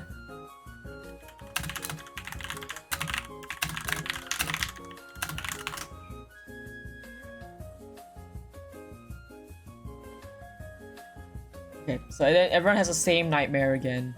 This nightmares, we are like as if we were like underwater at first. Our vision swimming, and then suddenly we're in the air, and then lilies blooming and evaporating and vanishing, just sprouting around us while we're in the air, by the way, as if we were like on glass. And then the mirror shard from Idia's pocket. You blink, it falls out of your pocket. You blink again, it's in front of you. You blink again, it's a mirror, and now there's a version of you inside of it. And all of us see each other's reflections. We all see these versions of ourselves that are different. Tarnath, very mecha-like, very mecha vibes, machinery, silver, metal. There are apparatus inside of him, red inert eyes, he's not alive. Storm is missing an arm, lost an eye, but he's smiling and his arm is bloodstained. Thane, bones, skeleton vibes, robes twisted purple with flowers, jaw missing, teeth replaced with vines, a staff through the head. Bruno is just in poverty, he's emaciated, despair on his face, cup of 2 dice, silver scattered around him, missing his feet and his chain. Idia is wearing silver armor, blue eyes, fish-like features still, maniacal smiles, silver claws. I've survived this before, or someone who has survived this before. Everyone is shaken awake, everyone makes a wisdom save. And those who fail, which was Storm, Bruno, and Idia, they wake up with a black lily on their chest. They did not get the effects of a long rest. And everyone gains 1 point of exhaustion. Wait a minute. In that case, if Bruno doesn't get the effects of a long rest, shouldn't Bruno be at 2 exhaustion levels right now? Right? I need to poke that. I remember this next session. We'll talk about this next session. But yeah. And then everyone, you know, I kind of forgot. Said it just sees Rooster, I'm gonna crash out. Listen, you know, I kind of forgot. Yeah, no, Rain, I was keeping track of everyone's exhaustion levels. At first I was like, oh, Bruno's at level 1 exhaustion. And I'm just like, wait a minute. He had exhaustion before. And if he specifically did not get the effects of a long rest, it means he didn't get rid of his exhaustion. At first I was like, oh, okay, no, he got rid of exhaustion, right? He rested, so he's back to 1. And I'm like, wait a minute. He wouldn't have reset his exhaustion levels. He would be at 2 exhaustion levels. Which means he has disadvantage on every single skill check and attack roll now. I think saving throws as well, if I'm not wrong. Also, again, yeah. No, I don't think he got rid of the exhaustion at all. Like, he is still exhausted, if I'm not wrong. Because if he doesn't specifically get the effects of a long rest, it means he did not get rid of his exhaustion levels, which means he's likely on 2 exhaustion points right now. But Idia and Storm are on 1 exhaustion point. Bruno is a big EP. I mean, honestly, after what he went through, yeah. So, coincidentally enough, all of those who had the black lily sprouting from their chests were those who touched the black water. Right? And as Idia wakes up and he sees this black flower coming from his chest, his first instinct. I also forgot to describe this, like, it's coming from our chest, right? Like, I was just thinking, like, I was trying to imagine, I was like, wait a minute. Would he have, like, taken, would he have, like, opened up his shirt to pull out the flower? Like, a part of me just completely fucking forgot about the whole, like, hey, it's in our skin. Like, I have to, like, I forgot to describe how Idia looks like under all his clothes. All the grafted skin, all these scars. I think I just completely forgot because the main thing in Idia's mind was not how he looked like. It was very much like, I want this flower out of me, no matter what it takes. As Idia tugs and tugs on the flower, he feels like this something in his spine, like bubbling to the surface. This hot feeling, spine at his nape. And then Rain asks me again, do I want to pull this out? And I know what's going to happen. So I say yes. I say yes, and Idia pulls it out, like he pulls it out, like despite the pain, he pulls it out. He fails the Constitution save for it, right? And immediately he mutates. As he pulls out the flower, he lets out a horrendous screech of pain. And as the flower rips out from him, pulling his, as if feeling like his, if that's an hour in IRL space, I would have given him a look. I knew what was going to happen. So I would have, if we were in IRL space, I would have looked back at you right in your eyes and be like, yes, this is exactly what Idia would do. I know what was going to happen. I think Idia himself also knew what was going to happen. He feels it. He has the attunement to delirium. He understands it very intimately. For better or worse, he understands it. And he's like, I'm gonna fucking do it. Cause in Idia's mind, right, he already knew the mutation was going to take hold in him. He was like, I don't want to wait until later for this to trigger. I want this done now. And not to mention, we know that these black lilies feed off delirium and they kind of grow off delirium, right? And what is Idia made out of, essentially? Delirium. He is not keeping that thing in his body for more than a second. I have a very sinking feeling, like, if he, regardless, like, whatever he would have done, it would have turned out bad for him. If he left it in, it would have just kept sapping on him. Like, he would just kept sapping him. Like, he's delirium, he's like he's not gonna, like, Hanahaki. You're gonna give him, like, fucking Hanahaki disease, bro. And I'm like, no, fuck that. It's like, I'm not here for this shit. Couldn't steal all of Minecraft. But yeah, so basically, I will say that this decision was not made just by me out of character. This was a decision that Idia made specifically. Idia specifically saw this flower, he pulled on it, felt the pain, felt the mutation taking root. He knew he was going to mutate if he yanked it out. And this was a decision he made to himself because he remember what he told Auric? He remembers Auric's voice in his mind. Do you accept this transformation? Or do you accept this mutation? And Idia said yes. So why should he falter now? If he already accepted it, he's going to just do it.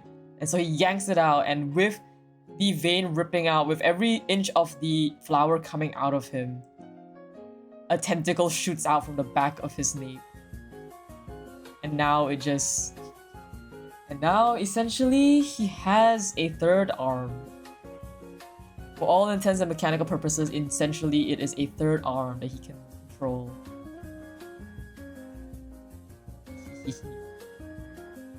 it hangs and it kind of like sits under his shoulder key for the most part, like looking as if it really is a third arm.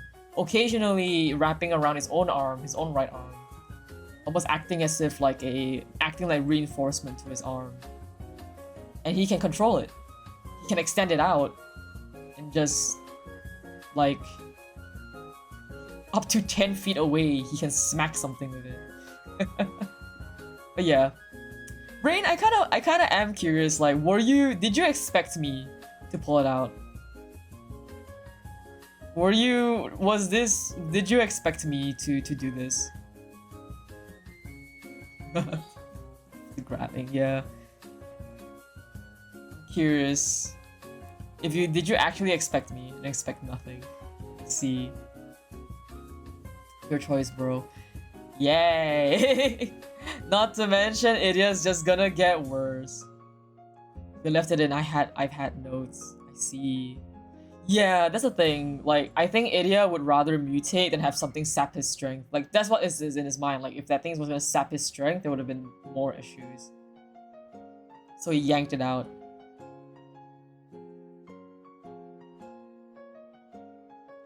Not to mention that, like, at level 5, he's gonna get another one anyway, so it's like, shrugs my shoulders. At level... Okay, actually, wait, I'm very curious. Would you... Okay, hold on. Let me check something. I know I wrote this down in the channel. It's me, Forgetty Spaghetti.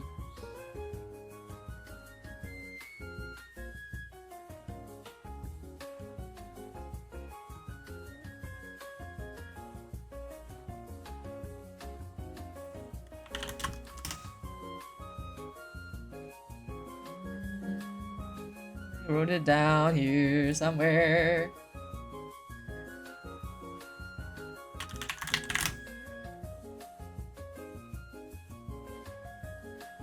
Okay. What does that remind me of the tentacle from Resident Evil 4? You know what I'm talking about? I don't exactly remember that one. I haven't played Resident Evil. The tentacle I was kind of basing it off on was the Suwu tentacle from Monster Hunter Wilds. So Rain, okay. On the notes. I'll just ping you directly. I think it's easier that way. I'll ping you in the channel.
Okay, there you go. Okay, send to DM. Alright, first this was like Christian gaming horror as a little one. I see. I didn't play horror games as a kid. I kind of avoided horror games. As of right now, I don't play that much horror games. But yeah, so okay. Anyways, I sent a message to Ray. Decide that. But so anyway, now Idia has a tentacle growing out of the nape of his neck, and he can manipulate it and use it. And like D12 damage. It's stronger than what he has currently, and that's an interesting point.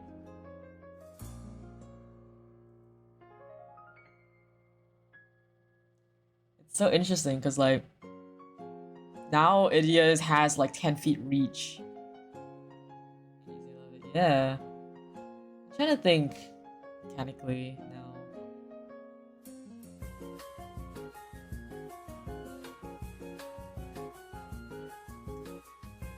With this, does Idia's like range kind of changed. So does that mean when opportunity attacks leave his range, they have to leave 10 feet and not 5 feet anymore?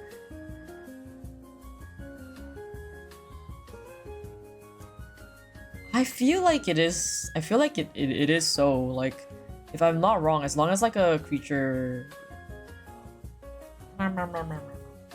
opportunity attacks 5e multiple range melee.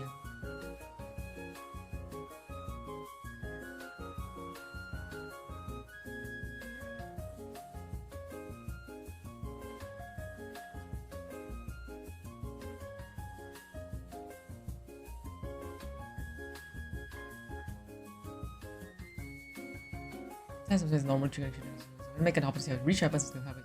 Okay, it's per weapon. Got it. Okay, it's per weapon. Per range.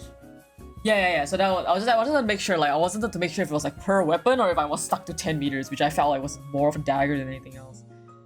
But yeah, so if you leave 5 feet, it can hit you with his trident. You leave 10 feet, he's gonna try and fucking smack you with his tentacle.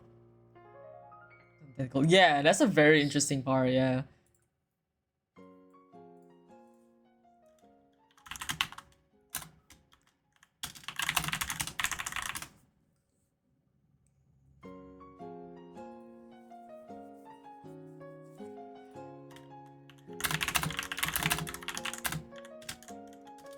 Yippee! My fucking monster creature. It's an idiot around like has his tail now. Oh man.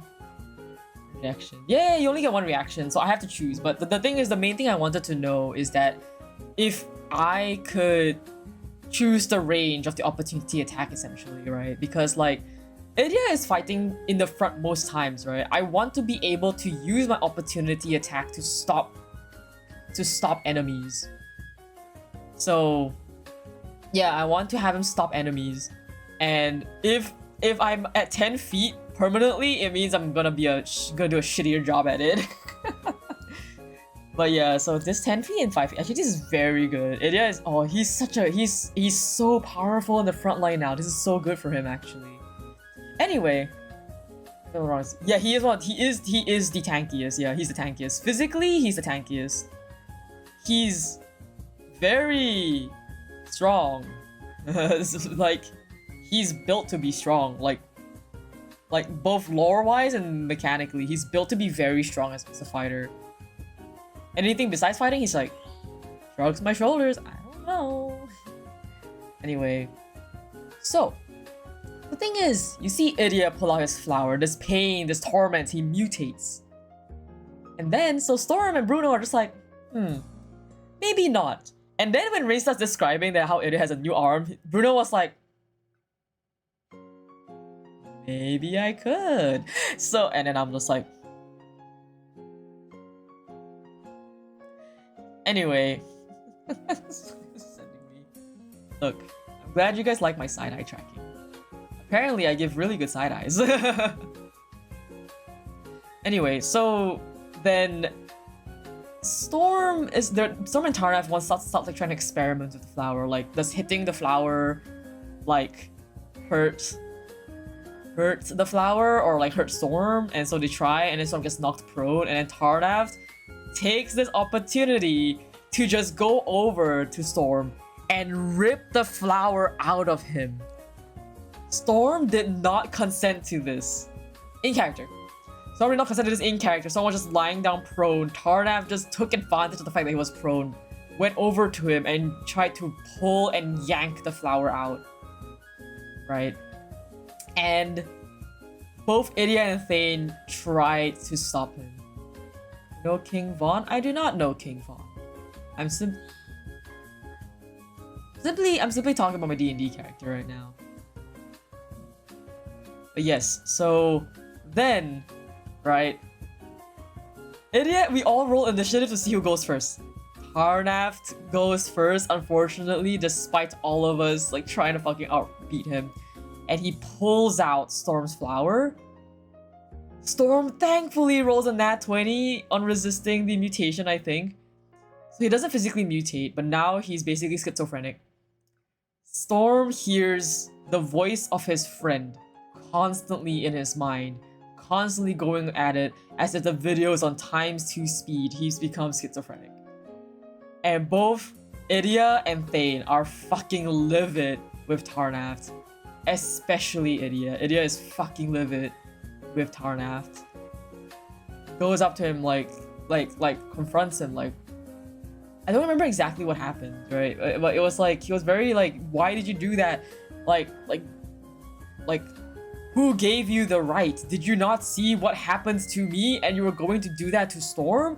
And then Tarnath was like, I need to cleanse the delirium. And then this only made Idia more angry because he just kind of was like, I'll explain out of character. Idia recognizes Tarnath from his childhood. Idia knows Tarnath as somebody from his childhood before the experimentations. And he used to look up to Tarnath. He used to. Seeing somebody you thought you could trust and one that you once looked up to take away the agency of somebody else, taking advantage of their trust, putting them through pain, all for the radical extremes of faith. Knowing that Storm could have mutated, that there was a very strong chance of Storm coming out of this with a horrible, horrible, permanent scar. Idia was fucking livid. He was so upset with Tarnath, and he started yelling at Tarnath. He started arguing. Right? And then Tarnath said this. You don't understand. You don't know what I've seen, what is out there. Something like that. And Idia just went fucking ballistic. Idia went fucking ballistic, bro. Like, he was mad already, and he went fucking ballistic. Imagine telling the guy who's literally made of delirium, who's been on the field longer than you have, who literally just went through a mutation, a painful mutation right in front of you, and then you say, you don't understand, you haven't seen what I've seen. Idia went fucking livid. He was so upset. I remember very clearly Idia saying, you're saying this to me? You're saying this to me? And this is also the first time that when he was yelling, he was like, take a look at me. I am made of delirium.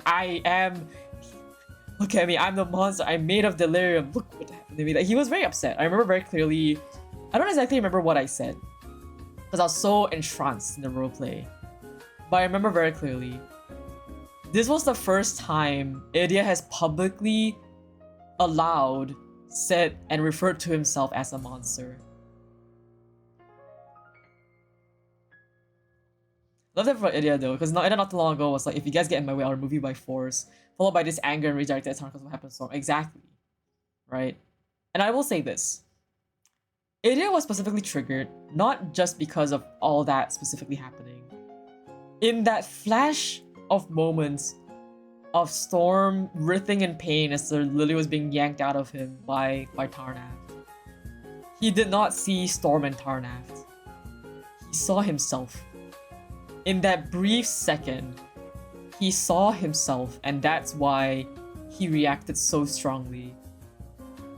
The flashback, in that brief moment, the emotional flashback, it came back with a vengeance, and it just made him so angry.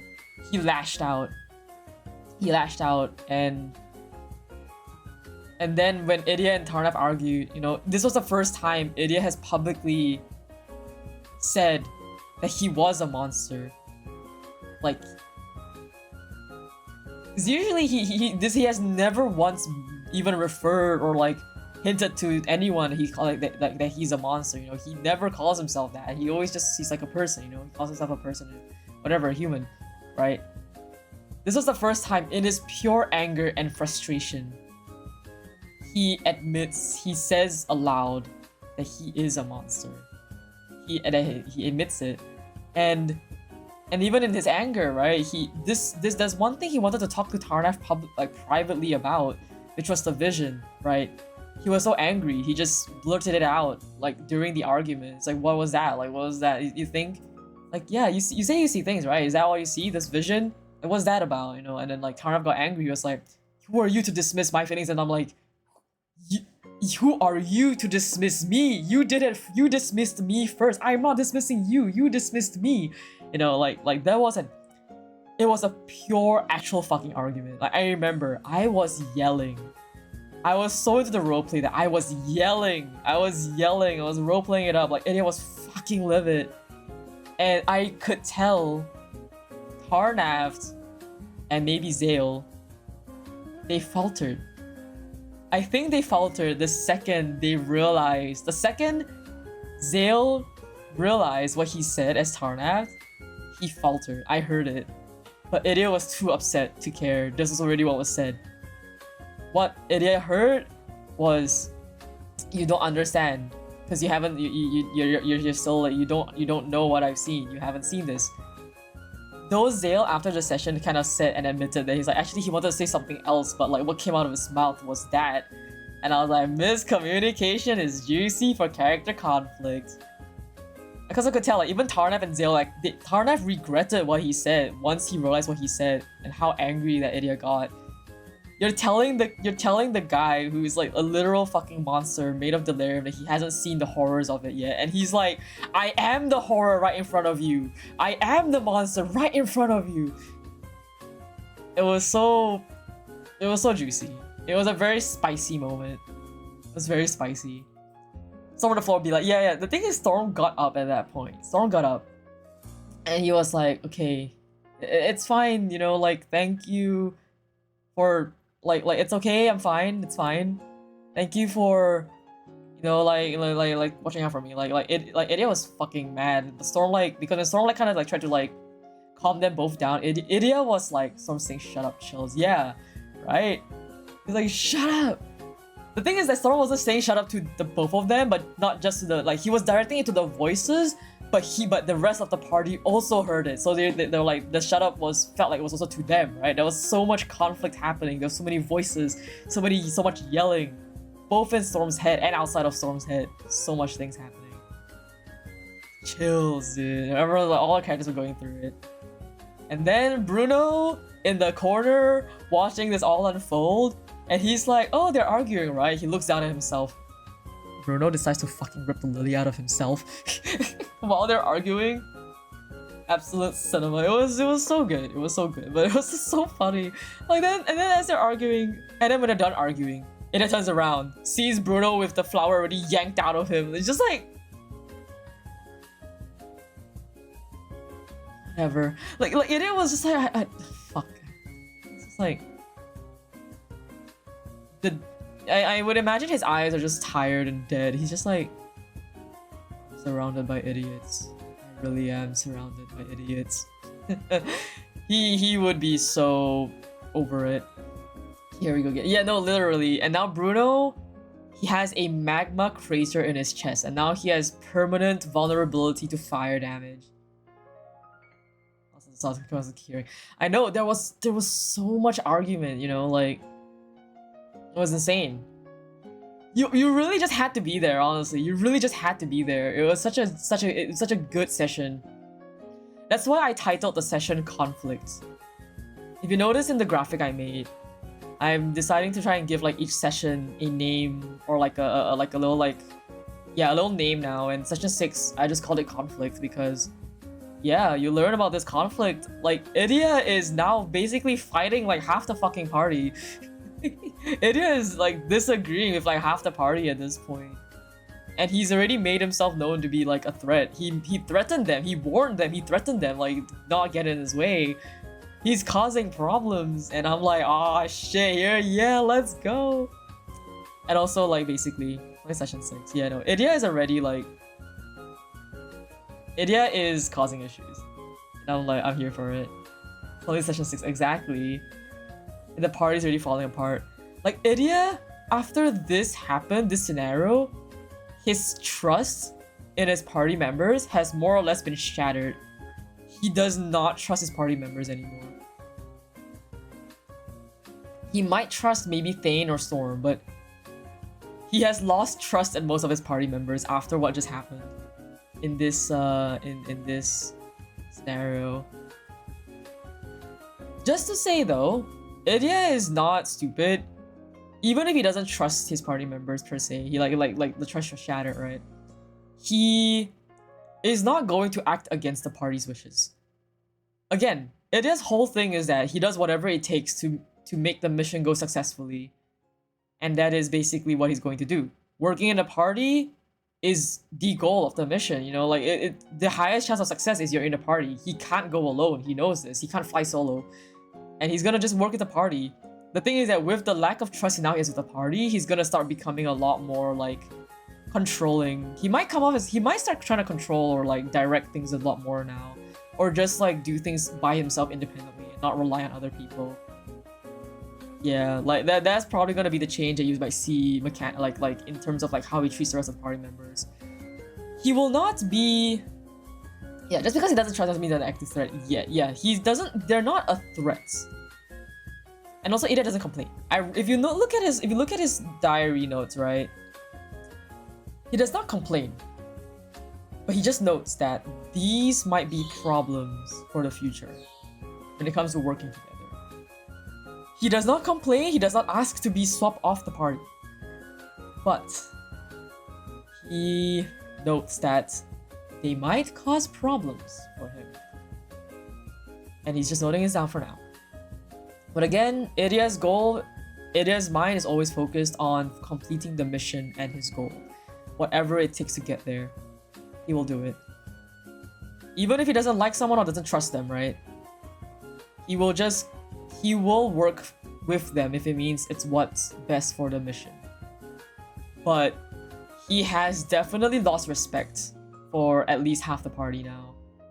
And he's also very agitated. I mean, like, to be fair, like, back to back, you know, he sees Bruno kill them. He tries to determine if Bruno's like gonna be like a threat to his mission or not. And Bruno likely is a threat to his mission, and then the nightmare happens, and then like the whole thing with the bandits and saying stuff about the basement, and then like the nightmare, the transformation, the mutation, and then watching everyone else also mutate. He's hella fucking agitated. He's very, very agitated. He's like very loose cannon right now. Like, to Idia, right? It's like he went through the most painful like mutation as of like, I don't know if it's the most patient he's gone through as of yet, but he goes through another painful transformation to mutate. But this is something that he knew was going to happen to him, so he did it. But then it's just a feeling of disrespect, like seeing. You saw, like, basically in Idia's mind, right? Idia's POV is like, you saw how much pain I went through. You saw what happened to me. And you're still doing this. Not just to yourself, at Bruno, but to somebody else without their permission, at Storm. Hi Salas, welcome in. Yeah, so like, Idia is pissed, you know? He's like, you saw me mutate, in pain, coughing up blood, screaming, and you still do it? You still do this? You still decide that this is a good choice of action to happen? It's like, what is my pain? What is my pain to you? Hi, Salas. Yeah, thank you for checking in. But yeah, so Idia was like, so what is my pain to you? Right? Like, he was so like upset with Tana specifically because he's like, what is my pain to you? You just saw me writhe in pain, and you inflict this upon somebody else who had no, and like without his consent, without his choice. Right? And Idia is somebody that throughout the whole of his life has been taught that choice is the most important thing.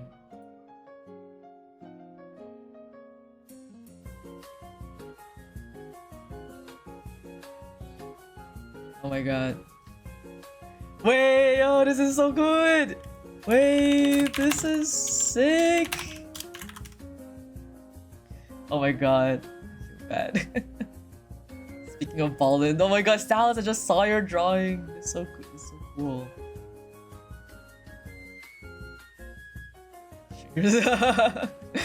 Oh, this is so nice. Again.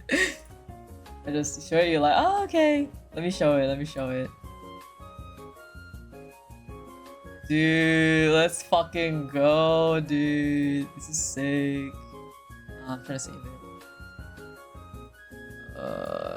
Storm Schism.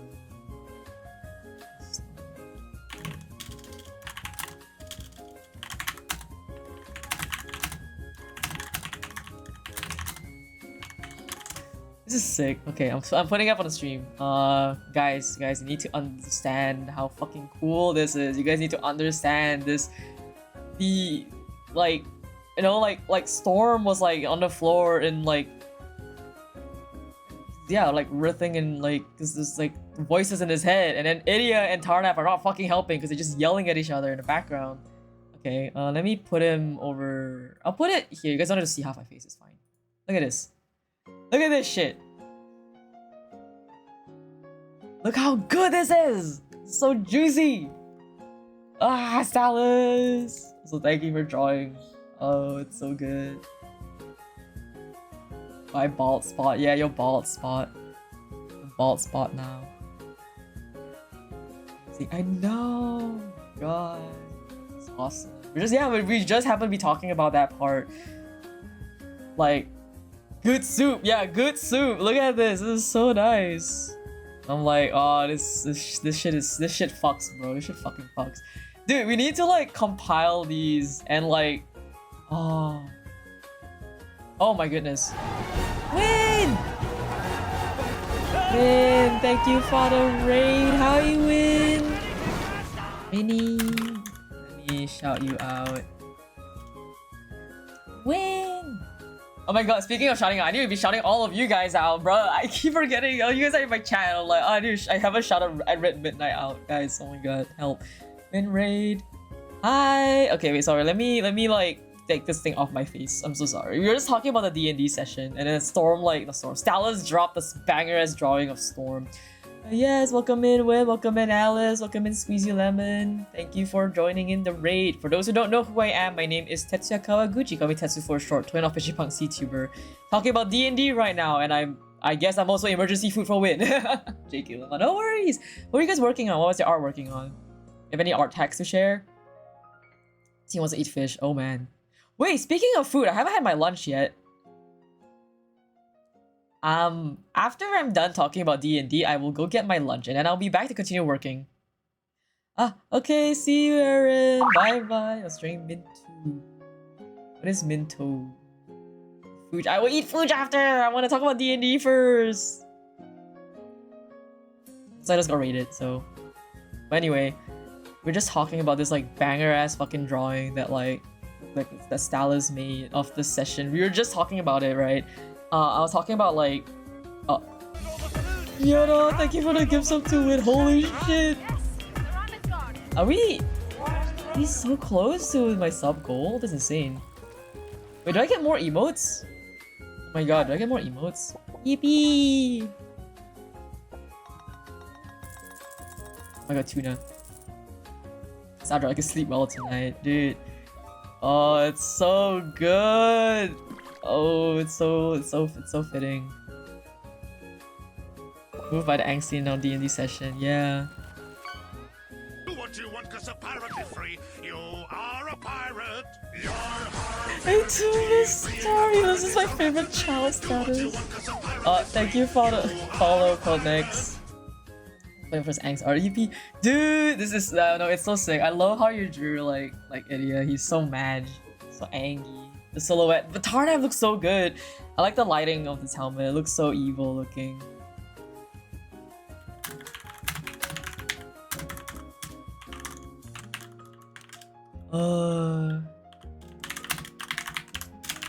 But yeah, like, so we're just talking about it, right? Like, it's all composed. I know. Like, okay, I was just talking about this actually, Stylus. Like, the reason why Idia reacted so strongly is like the agency of choice. Idia was brought up the whole time to like with the concept that like his choices always matter, that everything was down to his choice. So seeing somebody yank that choice away from Storm, it triggered something in him. Not to mention, Tarnap was somebody Idia used to look up to. So seeing somebody like so imagine this is Idia's POV. I have just transformed into a hideous monster, a further monster, even more hideous monster. through a painful mutation, and I see somebody that I once looked up to forcibly ripping and like forcing this mutation upon somebody else who is helpless on the floor without his choice. Arguments of setup. Yeah, exactly. That too, as well. Like, it was not helping. Idia was not helping. Like, okay, I need Salus. Idia was not doing it for Stormseek. This was Idia's sense of his own personal sense, his own personal selfishness of like what he saw. Because in that moment when Tarnav ripped out the flower from Storm, he did not see Storm and Tarnav. He saw himself. Idia saw himself, and that emotional flashback just made him so angry. He was so like riled up, right? But yeah, so that's what happened. Oh, this art is so good. You need to post this, man. You need to post this. It's so good.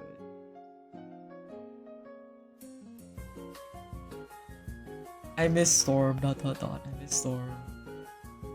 Yeah, so I can imagine like Salus, like we were just talking about it as well. When you screamed "Shut up," that was so fucking sick. Like the room went silent. The room went silent. So the thing is, I know that you were like the thing is that Storm wasn't necessarily directing it in general. He was just like, there's too much noise. Storm was just screaming "Shut up" in general, right?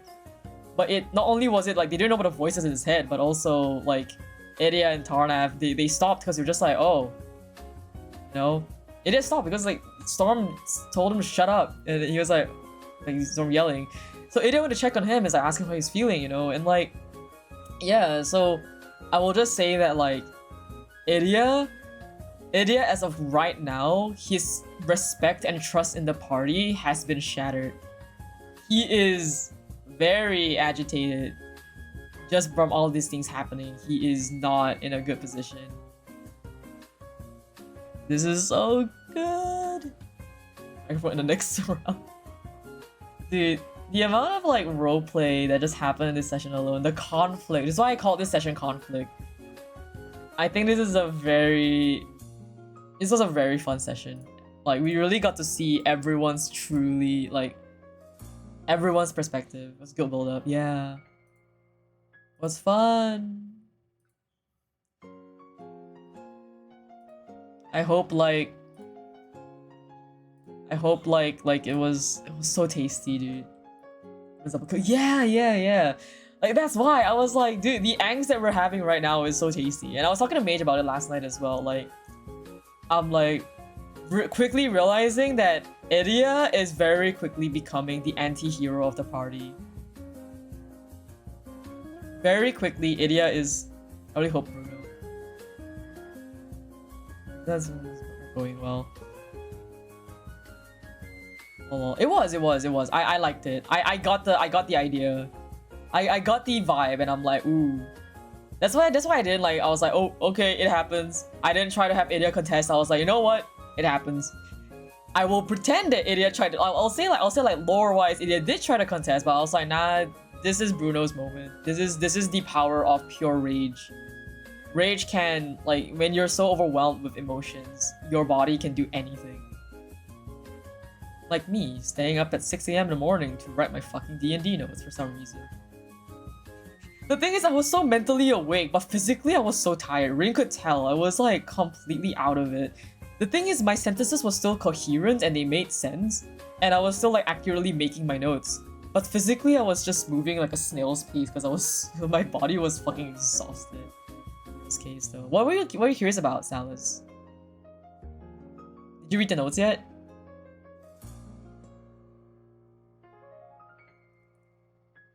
This other meme. Oh yeah, that. It's a matter of he says, she says right now, and like even that's why Idia is also like you left, no you left. Yeah, right. It's so fun. We're gonna get there eventually. We're gonna get there. I'm very happy. Everyone got like everyone had like their moments in this session, right? It's just also wild. I was like, I want to build more on Bruno. I want Idia to just keep talking to like, I was just like, cause Also, like, you guys are doing, again, Salas being one of the new members of the group, right? Not members, new player of DND. You have never played D&D before, right? You guys are doing great. For all of you first-time players in the group, you guys are doing very well. You guys are performing great. Like, it does not feel like your first times, I'm gonna be honest. You guys are cooking. Yeah, you guys are cooking. I am, like, Damn guys, newcomers. Exactly, right? You guys are doing great. You guys are keeping up with the action and the roleplay. And also, like, I will also, like, I guess I just also want, like, reassurance. Yeah, you guys all have, like, minimal experience with all, like, close to none. You guys are doing very, very well. Yeah. I also kind of, like, asked Mage last night because I wanted some reassurance, right? I was like, do you guys think Idia is doing too much? Like, am I doing too much? Are you guys okay? Like, is it okay? Or do you guys feel like it's too much right now? Cause, like, again, I will say something that I've been doing out of character. Oh, what does that say? The lot of roleplay is a path, but it's been a while, so that's why it's gonna come back to OC. Yeah! Brain rot with me, Stalis! Yeah, return to brain rot. Come join me. But yeah, I want to just like get some reassurance that like what I'm doing right now with Idia is okay. Because I get it, I'm very excited for Idia, you know, like, obviously, and I want to use him a lot, and, like, you know, all that kind of stuff. But it's also like, I hope I'm giving everyone enough space. Is it okay? Do you think I'm too much? I hope I'm not. I think you're okay. Okay, thank God. Because I know from Mage, I asked Mage. Mage said that actually he likes that I'm doing like this much right now because he's basically saying it as like like Mage is saying that like it's nice to see me push it because then it's very much like Mage says like I'm basically showing everyone how like what you can do or how it's done as an example, and I'm like, okay, that POV not too bad. Yeah, no, exactly. This is why again like I'm happy, like I'm just like vibing. Because Rain gives everyone enough screen time, so I don't feel like I don't feel like I'm taking up too much space. And that's the thing, like I don't feel like I'm forcibly dragging like the conversations and stuff like that. Because you guys are also like role playing very well. You guys are also like feeding into it. Like I give you guys breaks to answer, give you guys like moments to also like interject Idia. Like I speak slowly and I pause quite a fair amount of time to like kind of like hint like, okay, you guys want to say something? You guys want to say something? You guys want to like interrupt Idia? You want to say something?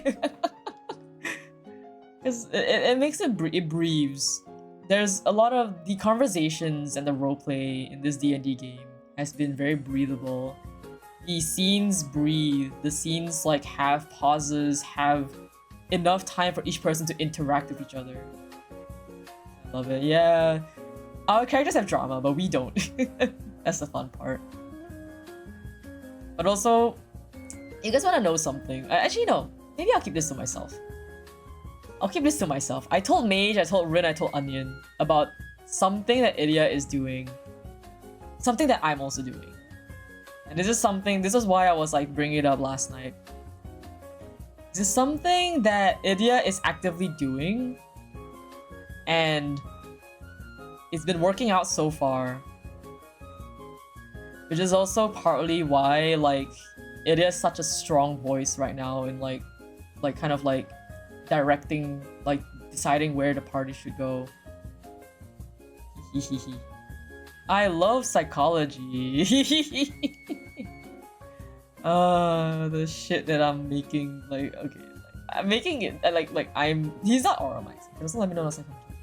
No, you're fine, Stalis. Please. No, you're fine, Stalis. I want to hear your voice more. No, it's okay. I want to hear your voice more, Stalis. Like not just an OOC voice, but like in character. Like I love hearing Storm comment. I love hearing like it breathes. You know what I mean, Stalis? Like it breathes.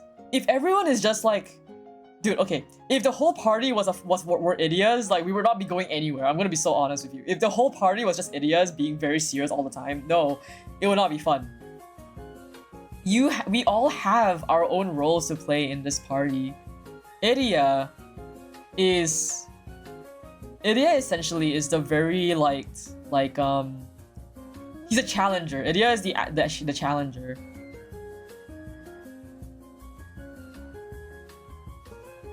Do too much, I know. 5 Idias, what did it do? Nothing! If the table has 5 Idias, I'm leaving.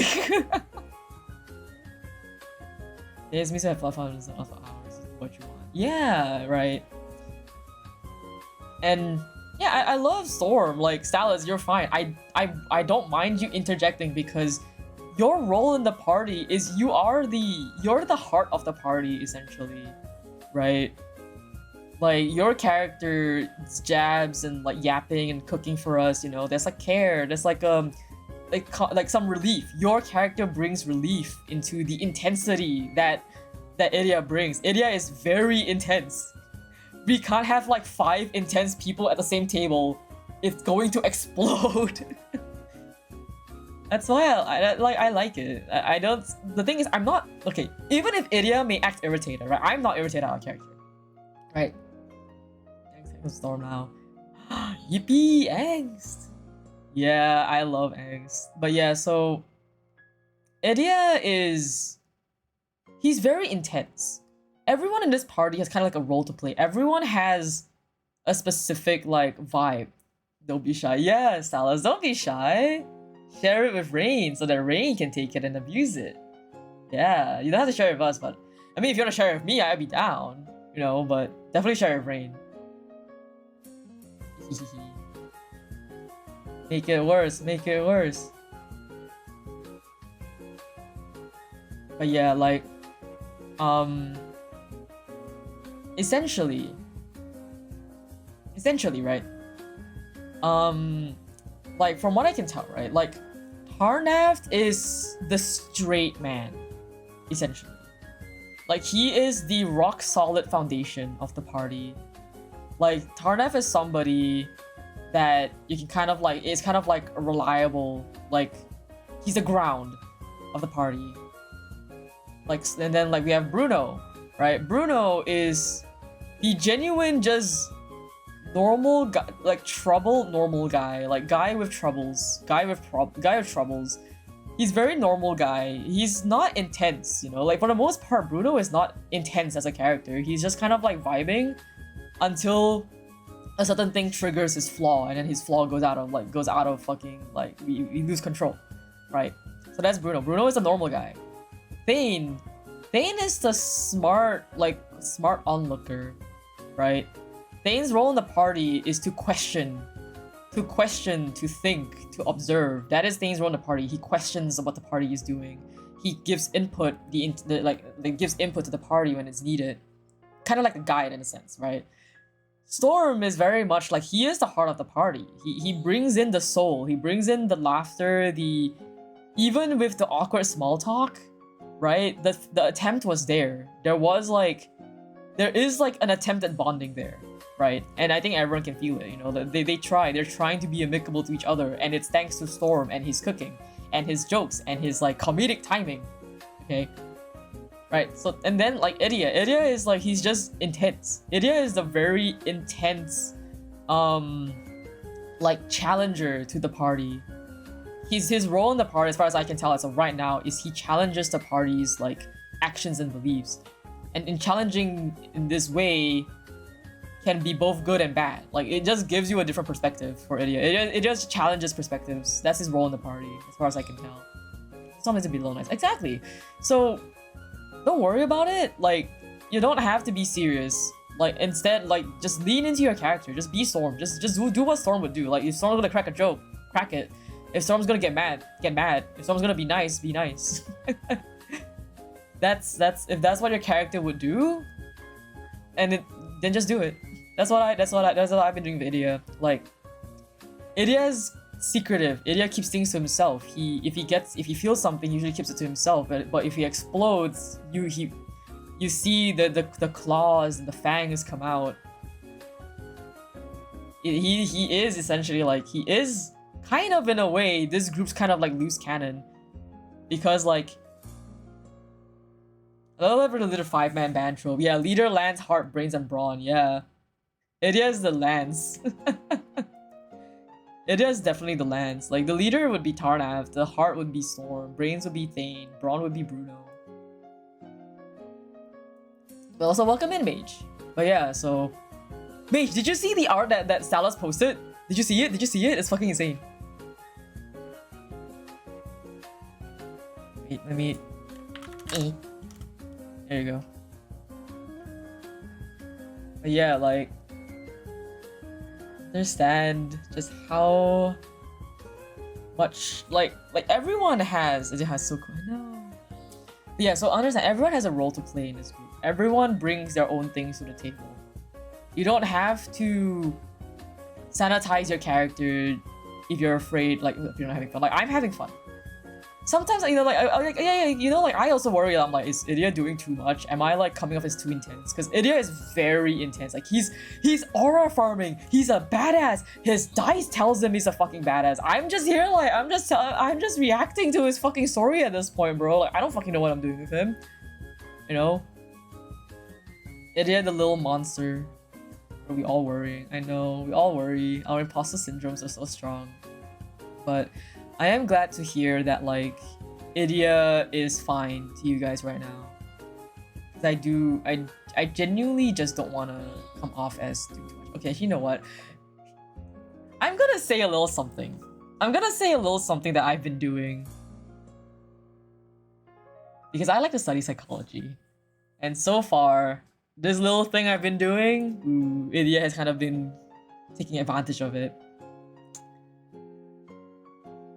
So, despite the fact that Idia is very secretive generally and very reserved, keeping most of the information, especially about the hunters, to himself, right? He's also leading most of the conversations, if you realize it. If you realize it or not, Idia is the one that leads most of the conversations. In this way, he is directing the conversation. And because he's directing the conversation, right, nobody thinks about asking him about something else because he never brings up the topic. He is doing, yeah, he's just like, he's directing the narrative of the conversation so that it never touches upon what he doesn't want to say. Because nobody contests his conversation, nobody contests him, right? He has free reign so far over all the conversations that the party has had.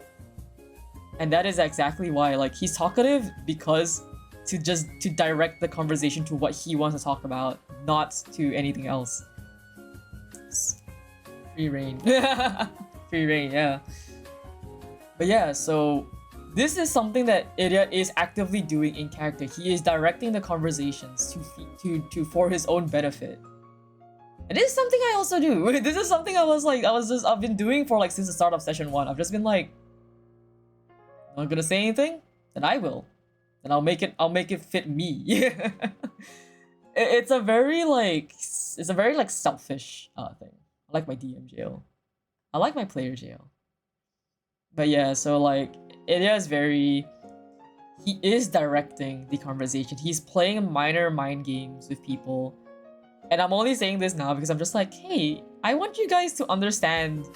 Okay, I'm sorry, but let me be like, I want to pat myself on the back. I went this 6 sessions of Idia doing this. Nobody noticed. Nobody contested him. Either long enough being either jail. I'm always in jail. I've been DM jail for so long. Now I'm free. But if Rain wants to if ever Rain wants to take a break, I'll take the helm. I'll get into DM jail. I'll be the one that writes for all of us. But yeah, so if you guys want to, I'm saying this mainly because if anybody wants to challenge Idia, right? If anybody wants to like basically kind of take the lead, the easiest step you can do is you need to contest and challenge Idia's direction on the narrative. It's not that he's lying, right? Idia never lies. He's not lying. It's just that nobody ever brought it up because he never gave anyone a chance to bring it up. Okay, and I'm also like saying this, I want to pat myself on the back, you know, like I'm like, I did this, okay? Right, I'm having fun doing this. And I'm going to keep doing this. I'm gonna keep playing with my little psychology tricks and stuff that I think Idia would do in character. I like the fact that like it's kind of scary, right? Like the fact that Idia is actually like strangely like he's very sharp. He picks up on things so quickly. And the thing is like, I know I'm playing him, okay, right? But like when I'm in the moment, it feels as if Idia is just pulling me along. Like I'm just his narrator.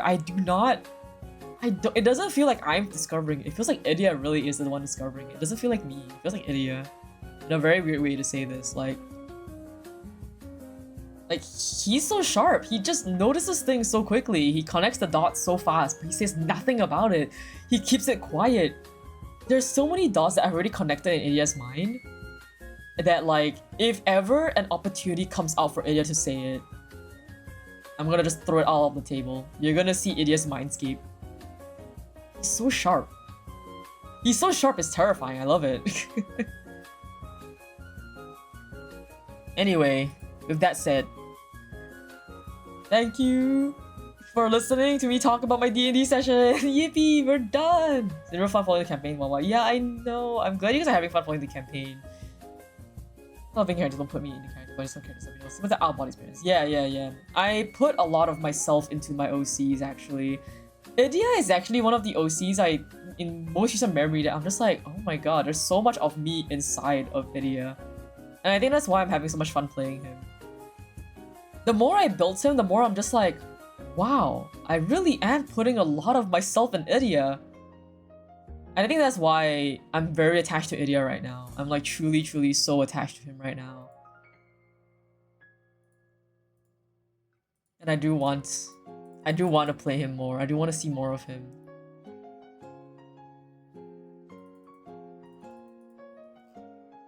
Idia, oh, my beloved.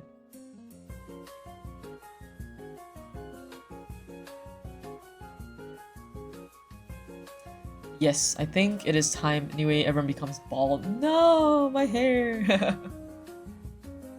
But yeah, like, thank you, Rain, for hosting the D&D for us. I know it's only session 6, but god, do I want to see this character's stories through. Not just Idia, but everyone. I want to see everyone's story through. Say we love you, unprompted. Yes, it to be said absolutely.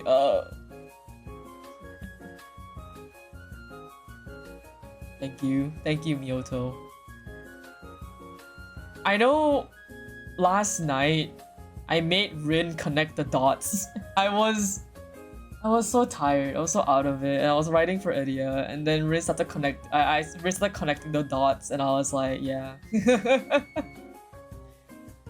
Thank you for listening to me and for being there, and also just you guys for playing with me. Where's my slice of the pie? Don't be shy. Do you want the slice of the pie, Rain?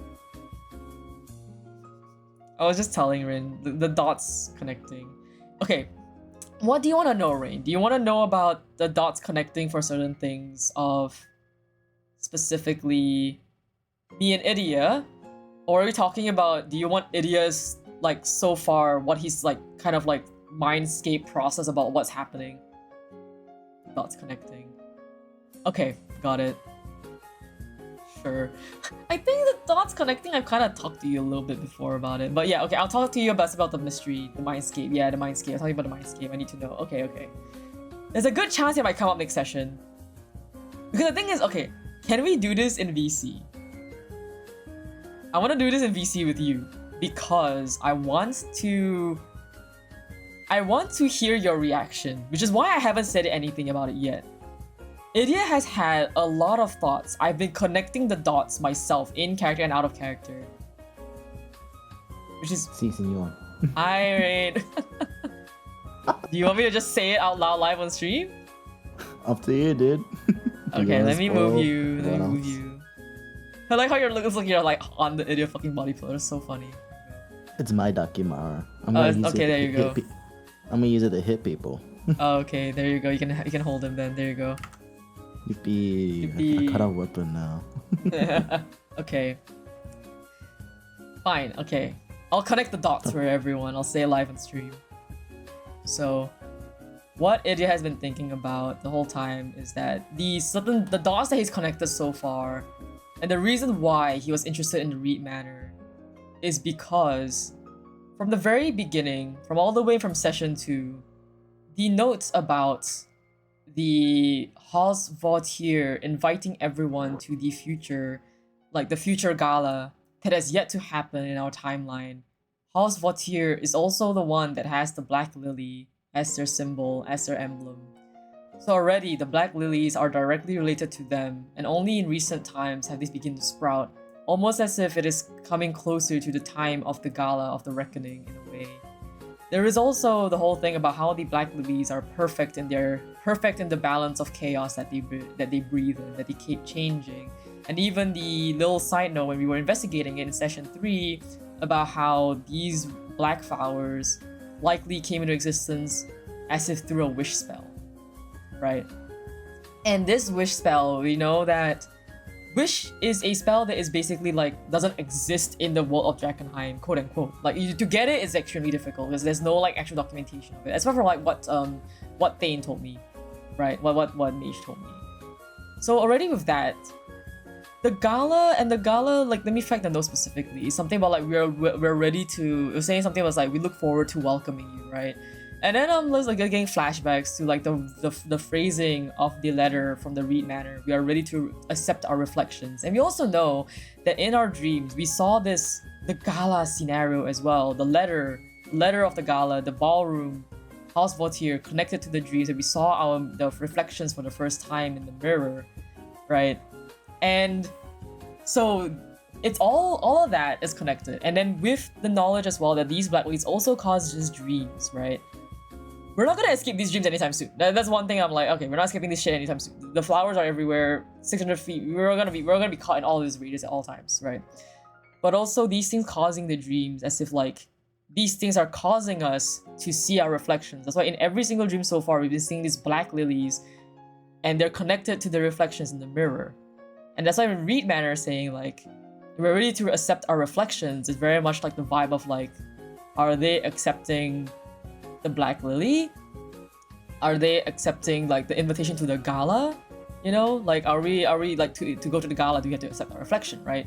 All these kind of things that I've like connected the dots to. That's why Reed Manor also kind of intrigued Idia, because it was the location that seemed to have the most investment in the letter. The letter was what kind of tipped Idia off. He was just like, welcome to accept our reflection, like the reflection in the mirrors related to the dreams of the Black Lilies and Haus Vautier and all that kind of stuff. And also the fact that like delirium haze is kind of like not really there, so it's like also ties to the skeleton that they found, which also has ties to like the very very very old like very very old like like mages and science like researchers, you know, and that kind of stuff. So all of that, like the dots that it has kind of connected. All of these things are kind of lining up in a timeline that is a bit too coincidental, a bit too much, right? But Idia has kept this to himself. He has not said a peep of this to anyone else. I think I said basically everything that Idia had in mind. I might have forgotten some stuff in a moment, but yes. Neat. Neat. Yeah, this is Idia's mindscape right now, and I am so ready. Like, that's your current mindscape. That's what you know it's concrete. What are your theories, big man? These are my theories, but yeah, I'm just like, these are my theories. The thing is that the reason why it hasn't spoken about it at all, and neither have I technically until now, is because I've connected the dots, but they do not form any concrete theory as of yet. I have no question and I have no answer. You know what I mean? Like, it's like I have the dots, I have the things I'm looking at, But if I have no question, then how am I supposed to find an answer, right? I don't have a question to answer just yet. So I've connected the dots. I'm waiting for there to be a big answer for like a big question, and then from there I can actually give an answer. But as of right now, no question, I have no answer. Good to know. Thank you so much. Yeah, this is what's going on in Idia's mind right now. And there's a chance that Idia might talk about it next session.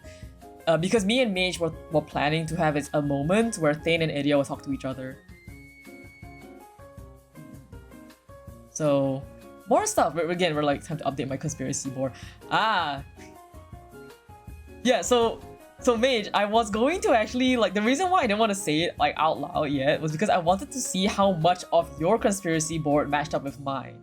I wanted to see if Thane's board matched up with Idia's.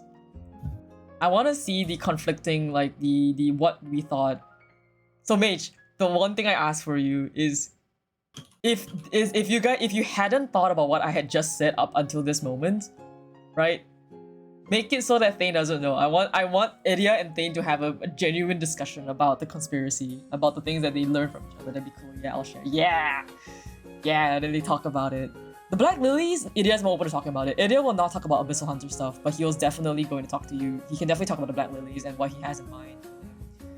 Because, like, at this point in time, it's very much like House Vautier, the invitation, the reflections. The fact that Reed Manor, they're also nobles, right? All the nobles or all the, like, the invitation. We don't have the questions yet. With no question, Idia cannot answer, right? He has not been prompted to answer a question. He has connected the dots, but with no, there's nothing for him to think about just yet. So that is Idia's mindscape. That is my board isn't checking. Hell yeah. But yeah, that is where I'm waiting to see next session. I want Idia to kind of like, this is all the stuff that Idia has been picking up over the sessions. And I'm also like, I'm gonna be so honest, like I don't think about this at all. I just suddenly am chilling and then and suddenly I'll be like blessed with a revelation of like this connected to that, and I'm like, oh, thanks Idia. I'm not thinking about this. You guys know this. You guys know that I'm brain rotting specifically just about Idia in the channels every single day. I'm not thinking about the fucking plot. I'm thinking about Idia. And then Idia just comes in and is just like, hey Tetsu, here's some plot for you. I've been thinking about this. I'm like, oh, okay, thanks Idia. Tetsu doesn't care about the narrative, but Idia does. It's really funny to me. It's really funny to me. It's like, I care a little bit, but but Idia cares the most, so I'll just be vibing about Idia, and then Idia will be like, anyway Tetsu, here's some narrative drops, and I'm like, oh, okay, thanks. Dude. But yeah, I'm very excited for the upcoming sessions because, like, especially with Idia's like current state, mental, emotional, and physical state, he is very agitable. And also, I was gonna say, I will not say fully it's Idia's world. Tessa just lives in it. Oh, I'm the OC. Okay, I'm Idia's OC, I guess. Imagine that. Just an OC. He needs someone to talk to. He has had someone to talk to. It definitely can be anyone around him. But yeah, no, like, I'm not gonna go into specifics of what's of like specifically the basement drop that you did, but Myoto, you're my favorite OC, Tetsu. Okay, thank you, Myoto. Please stop sending your hardest battles after your strongest soldier, please. Anyway, Idia and Tetsu in this world, they were roommates. Honestly, might as well be. Yeah, roommates. Roommates, honestly, yeah. But as I was saying, right? I won't go in depth about like specifically what the basement is, but actually, no, I'll just DM you. It's hard to like say it like publicly. I'll just DM you. Cause I was telling this to Rin like last night, and Rin was like going to lose her fucking shit. I'll put it in the channel. Where is it?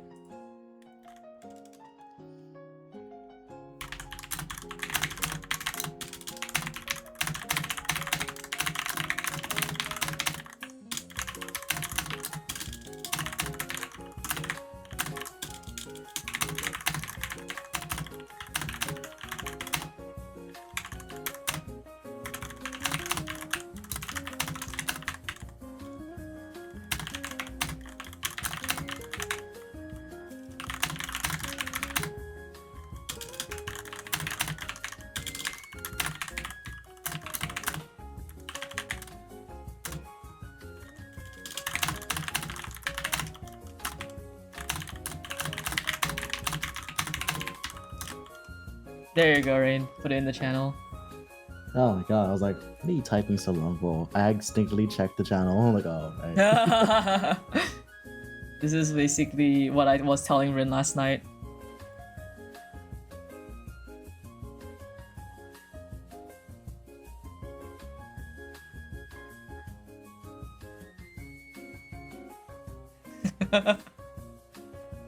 Rin, you're a soldier, you absolutely should've tagged your name, my grave, I perish, a very destructible losing my court. Yep. Diabolical. Yeah, diabolical, isn't it? I was telling Rin, I was like, hey, so this might happen. And Rin was like losing her fucking shit, and I'm just like, hey, you know, like, To shreds, you say. hee. Like, the thing is, like, hey, you're still the DM, so at the end of the day, it's up to you what happens, like, what you decree is going to happen. But I'm just saying, there's a chance that this could happen. This is a potential future that I saw. To shreds, you say. Is a what? To shreds, you say. 2 shreds, yeah, 2 shreds. I'll hang up an Idia and Rooster plush above you so you stay alive. I still said this is a riot, an Idia and Rooster plushie. It's so funny. Can you send me a short? Okay, I'll watch it later. I do need to actually go get my lunch. It's been 2 hours. Fuck. It's actually me. Are you good, Rin? I don't think Rin is good anymore. Well, with the thing we're insinuating, it's kind of horrible in a very bad, fat, fucked up sense. But you know, smile. But you know, smiles. I am Smile. so ready. Sweet I'm so sadistic. I'm so ready. I'm so ready. I was like, and the thing is also because like last night I was just kind of talking. The reason what I meant by like connecting the dots is wait, let me just put it. Let me just DM you. This I don't think this needs to go to channel.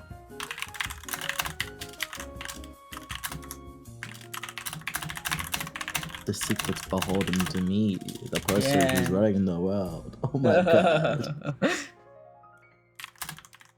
I don't think this is D&D related per se, but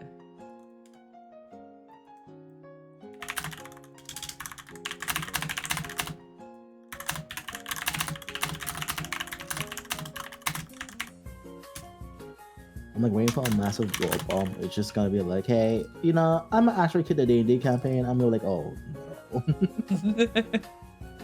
oh, it's fun. I love playing D&D. Love D&D. No way, really? Why would you say that? That's crazy. Yeah, right. Man, like I wish I was like a little more subtle about it, right? Haha, just nah, that's crazy. yeah, it's crazy. Just someone mentions D&D, the fucking door explodes. I'm there. not the yellow bird from fucking... The yellow bird, yeah, it was just D&D. Boom.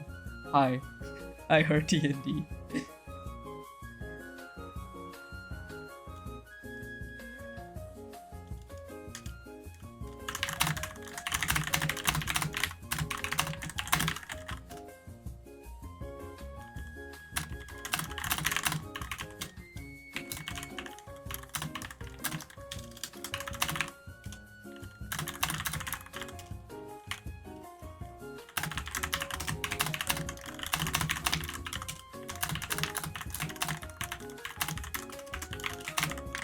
Wait, let me hit the enter too early.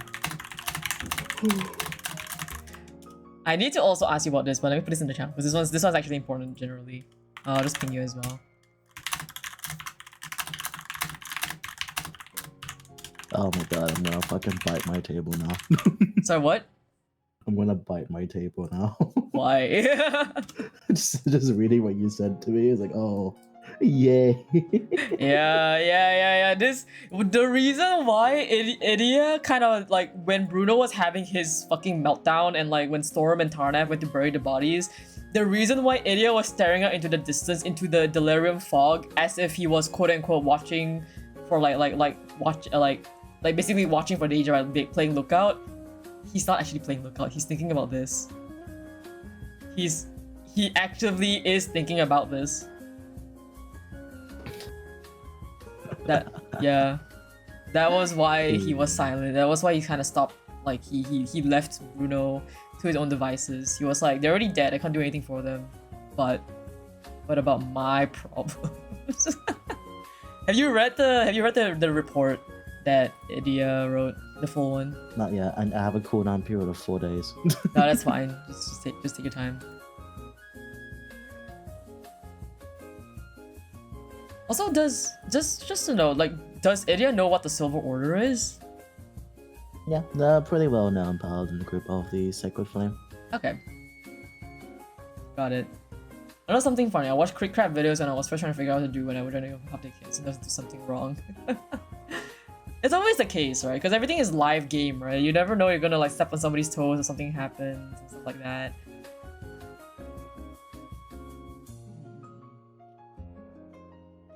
Oh, do you wait? Okay, you don't. Okay, wait. Let me just.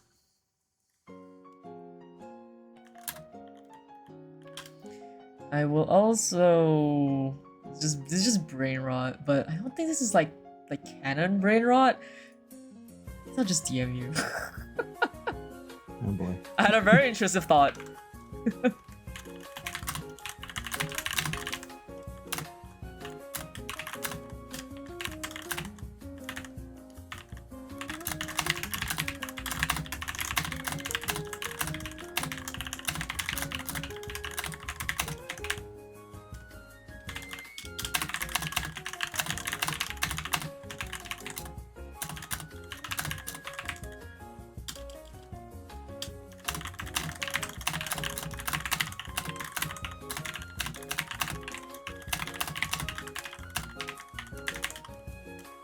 This was just a very intrusive thought one night that was like going to Rin. I was like, Rin, hear me out.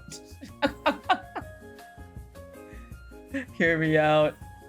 I mean, I am down the fuck with this. Oh, you wanna fuck with this? Yeah, I wanna fuck with this. But Oh. like, I need to check up again on the TWs. Yeah. Like, yeah, definitely. But that intrusive thought, yeah, okay. On my end, I've had levels of that kind of intrusive thoughts and just dropped it in the channel. In the channel. So I'm like, oh wait, I gotta check my TWs again. Hold on. Yeah, check TWs again. I know like we've agreed like no no suicide stuff. Let me check the boundaries. Where's the TWs? Yeah. Yeah, okay, so we gotta also add this. No.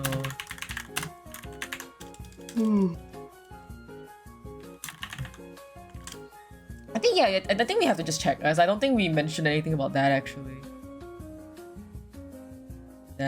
Oh yeah, Myoto is lunchtime alert. Okay. People are like getting mad at me. I need to go. I need to eat. Okay, I want to end stream. I will leave it up, but I will be back after to do some work. Oh. Myoto! Why are you gifting me more subs?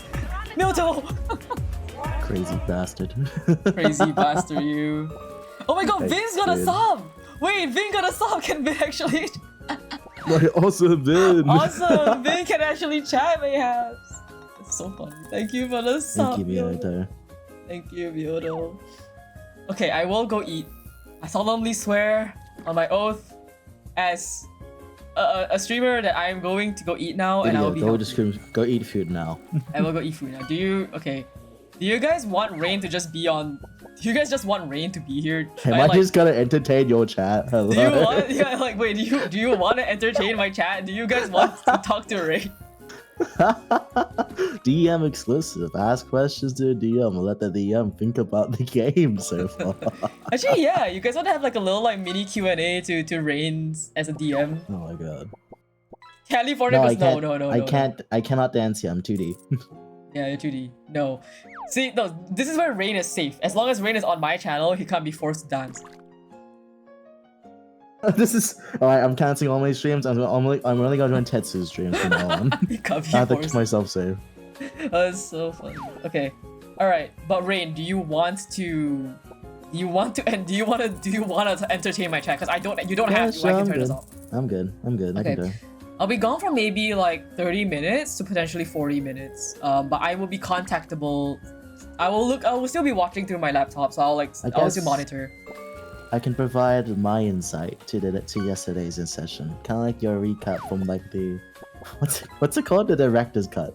Yeah, director's cut. It'll be fun. Okay. I will leave you guys be here. You guys be nice to Rain, okay? You guys be nice to Rain. I'm gonna go eat. I'll be back later. Bye bye, Tetsu. Bye bye.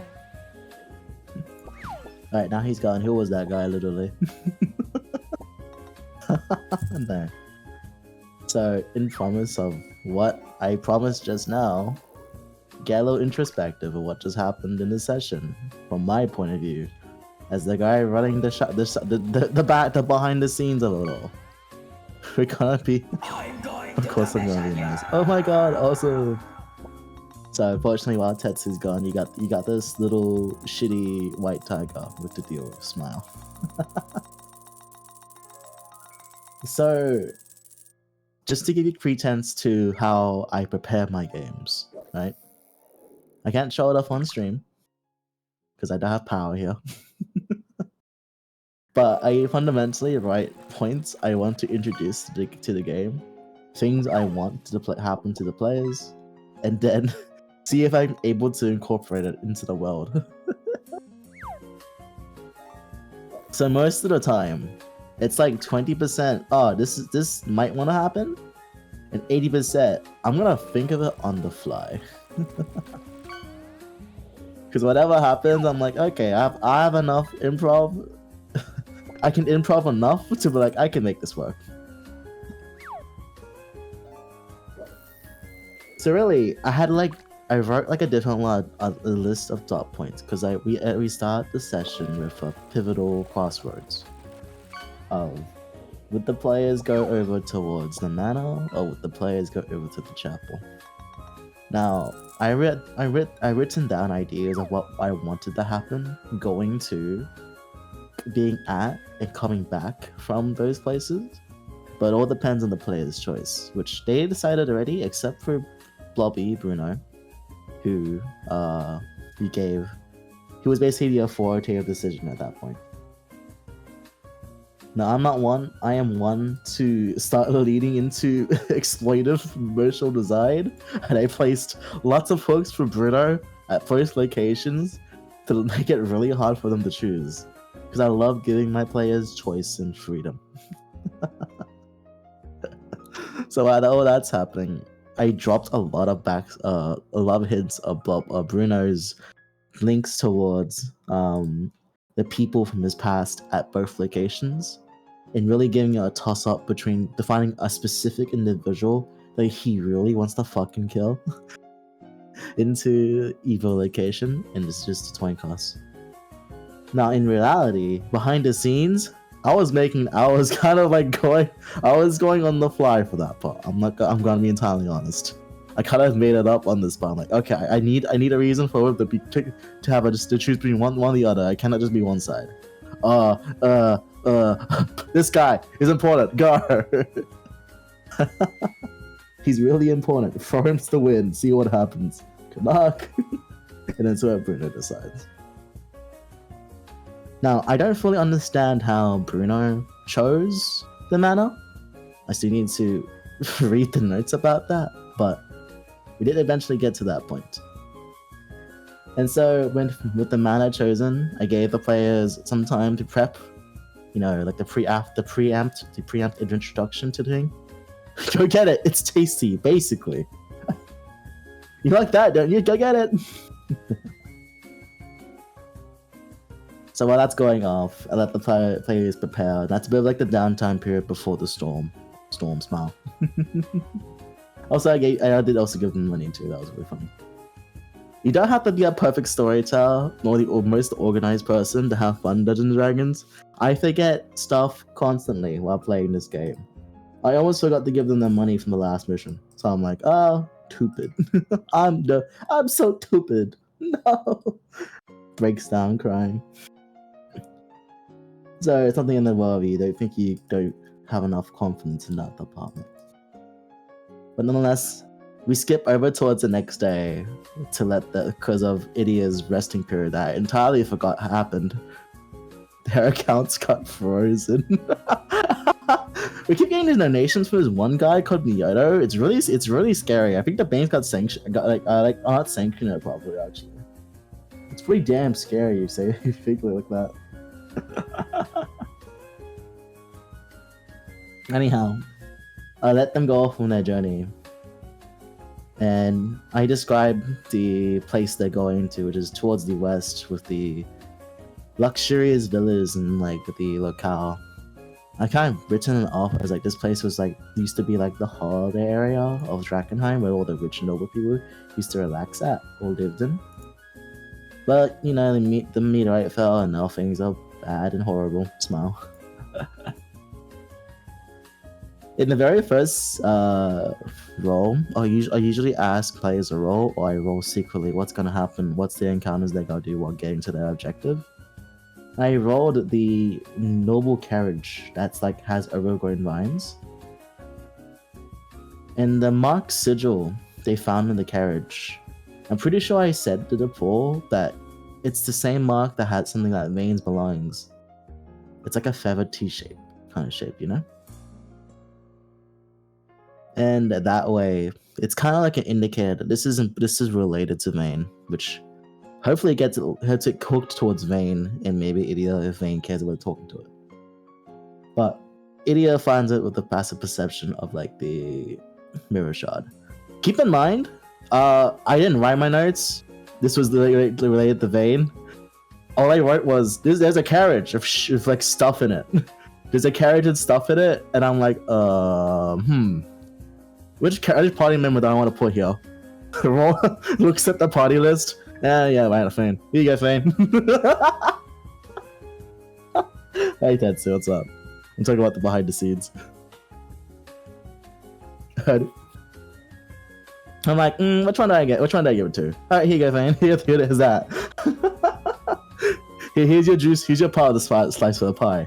But unfortunately, you all didn't investigate the carriage further, which is like, maybe I didn't describe it enough, but oh well, it happens. But you all managed to find the mirror piece, which is important enough. It's fun with delirium power at the very least. The little NPC. I also introduced the NPCs here. So here, I didn't write in KO and Nail initially. I had a table of NPCs the party has met already that would be out here, and I just rolled that stuff. I'm like, which one am I gonna get today? So you could have potentially met Alric out here potentially, in that sense. He was on the table. You could have met Hood of Lanterns. You could have met another Abyssal Hunter. You could have met actually another faction entirely. You could have met Sacred Flame Followers. Not too many NPCs, but I did have the role. I added in another adventuring group as well. But we rolled upon KO and Nail, so I'm like, okay, get these two out there. And I thought about, whenever I throw an NPC, I think about which character of the party, which party member would have the most interesting effect when they interact with them. I looked over, KO and Nail obviously connected to Idia, but you know, Idia needs, I want to put someone else on the stage, so Idia gets thrown to the wayside. It's like, who next? And I have indicated there was a connection between Nail and Storm.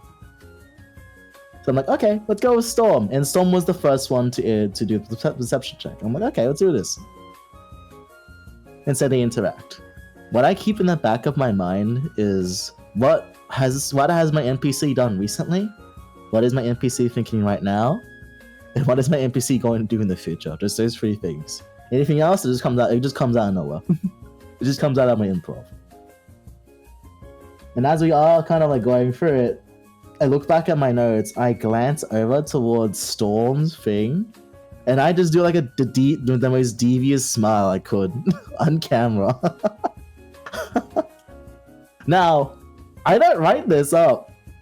I come into play with a blank sheet and like I got ideas of what I want them to do for like factual future. And then I drop that, I'm like, alright, this is happening now. Let's go. So to shatter the illusion, I did not write that down. It just kind of happened, and I'm like, alright, I gotta write it in for the future.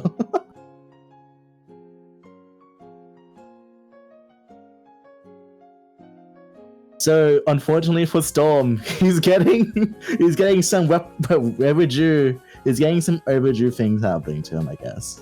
Smile. So after that NPC interaction, I also like slightly indicated what happened to other NPCs. I always try to keep the world moving alongside the party members. The world has to move constantly so the world feels alive. So I try to always indicate there's a change in everybody no matter what, unless they're specifically written to be an anchor for some party member. Hence in point, Arik is always the same because they're the anchor for Idia. No one else is like that, I don't think. I don't think any other party members have anchors yet that I can think of at the moment.